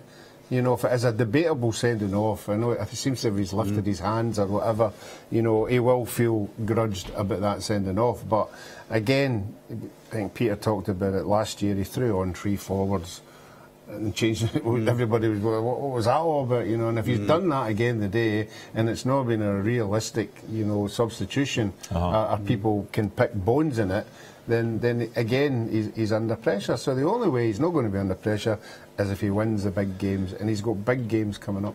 Yep. Okay, after the break we're going to go back over all the scores from the Premiership, Championship, League One and League Two in Scotland. Join us if you can.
Welcome back to Peter and Ruffy's Saturday Football Show here on STV2. Don't forget, coming up very shortly, we will have the racing from Ayr. It's our second week of covering horse racing in Scotland. Hopefully you can join us for that. Stuart Lovell and Craig Swan of the Daily Record will be talking us through the key races. Jim Delahunt will be down at the racecourse along with Zara Janjua to just give us the colour of an exciting night of ladies' night at Ayr Racecourse. I know that Ruffy enjoyed the night there at Hamilton last week. Ruffy, just too far away for you to drive down there tonight again. Yeah, I would probably miss the first three races for that one, but it was a great night last week at Hamilton. Really enjoyed it. Racecourse is looking great, and Ayr will be the same. It just amazes me how at the end of the night most of the ladies who are there can't wear their shoes. I was wondering why. You know, they were all sort of like walking about with their shoes in their hands. Yeah, I think the word you're looking for is bladdered. Tired and emotional, Peter. Tired and emotional. Yes. Okay, that's probably. I'll take yours on it. Join us for the racing because it's top quality racing. But as far as today was concerned, it was all about the excitement of the games that we were covering across all 4 divisions. Game of the day in the Premiership in Scotland was at Ibrox, and it had everything. It had goals, it had battles, it had red card for one Rangers player, Ryan Jack. He certainly won't want to remember today. And at the end of it, it had a very excitable and delighted Hibs manager, Neil Lennon, just talking about how they deserved their win. Some of his signings certainly stepped up to the plate, and they got the 3-2 win and all 3 points there. I'm sure we'll be hearing that all the way through the week. Great result for Hibs, and full marks, I think, to John Daly, Hugh McDonald, because Hearts were able to bounce back from the disappointment of last week to get that win today, albeit with 10 men. Yeah, great result for John Daly. Great result for Hearts. I think in many ways, and nobody inside Hearts will say this, they would have written off going to Celtic Park for the first game of the season. I don't think they went there. They went there in the usual phrase, more than hope than an expectation. So last week he doesn't get any, in my view, he doesn't get any condemnation for the result last week. It's a lot of praise for this week. Again, we talk about it. You'll almost certainly take Hearts to Ibrox next week, which is now, we're only talking, what we're talking, we're still in August, and we're talking about must-win games. Yeah, and I've got to go to Ruffy for this, Gordon. You'll understand why. Ruffy, I want you to be as positive as you possibly can about a fantastic result for Hamilton Accies. 3-0 against Dundee, albeit we're not the only pundits who've all tipped Hamilton Accies to go down, but I don't think anyone saw that one coming. No, and you have to congratulate the team and the players and the supporters, because it's going to be a long, long season for them. But to win, they're not going to win 3-0 a lot of times this season. So milk it while it's there, enjoy every minute of it.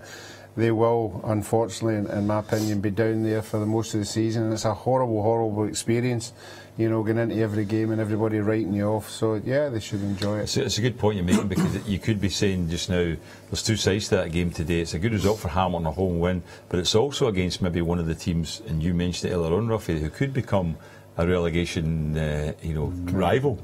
It could be Dundee. Could be. I mean, already that's 2 defeats down there, sitting no points. They could be. It's against. Look at the teams as well. They've been beaten by Ross County and Hamilton. Not as if they've been beaten by Aberdeen and Celtic. Correct. Well, it's all about opinions.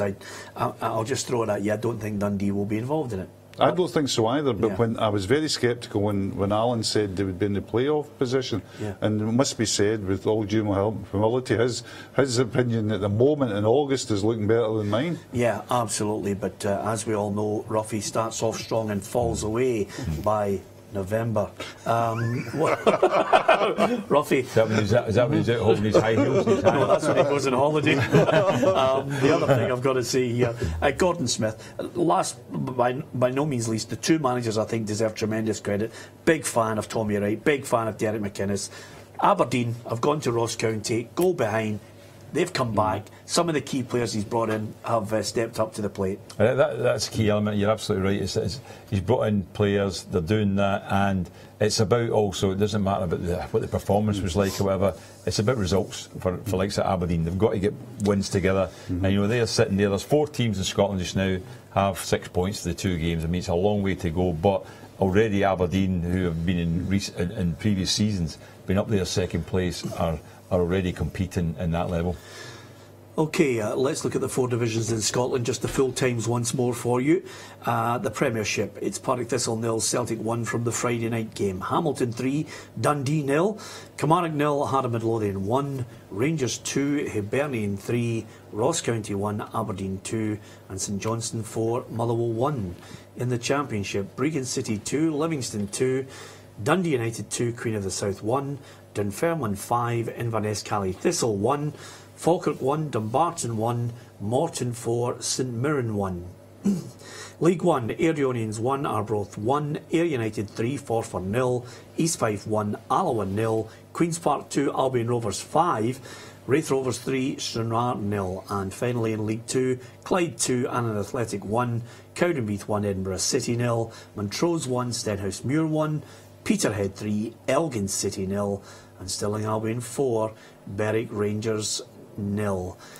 So there we have it. What an afternoon. I think the afternoon belongs to Neil Lennon, the Hibs boss. He was celebrating there at Ibrox before the game. He said that they were there not just to make up the numbers, to try and get all 3 points, and they did that indeed.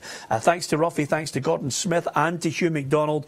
Join us if you can for the racing. It's coming up shortly. As ever, we like to leave you with a few funnies and a reason to join us next Saturday.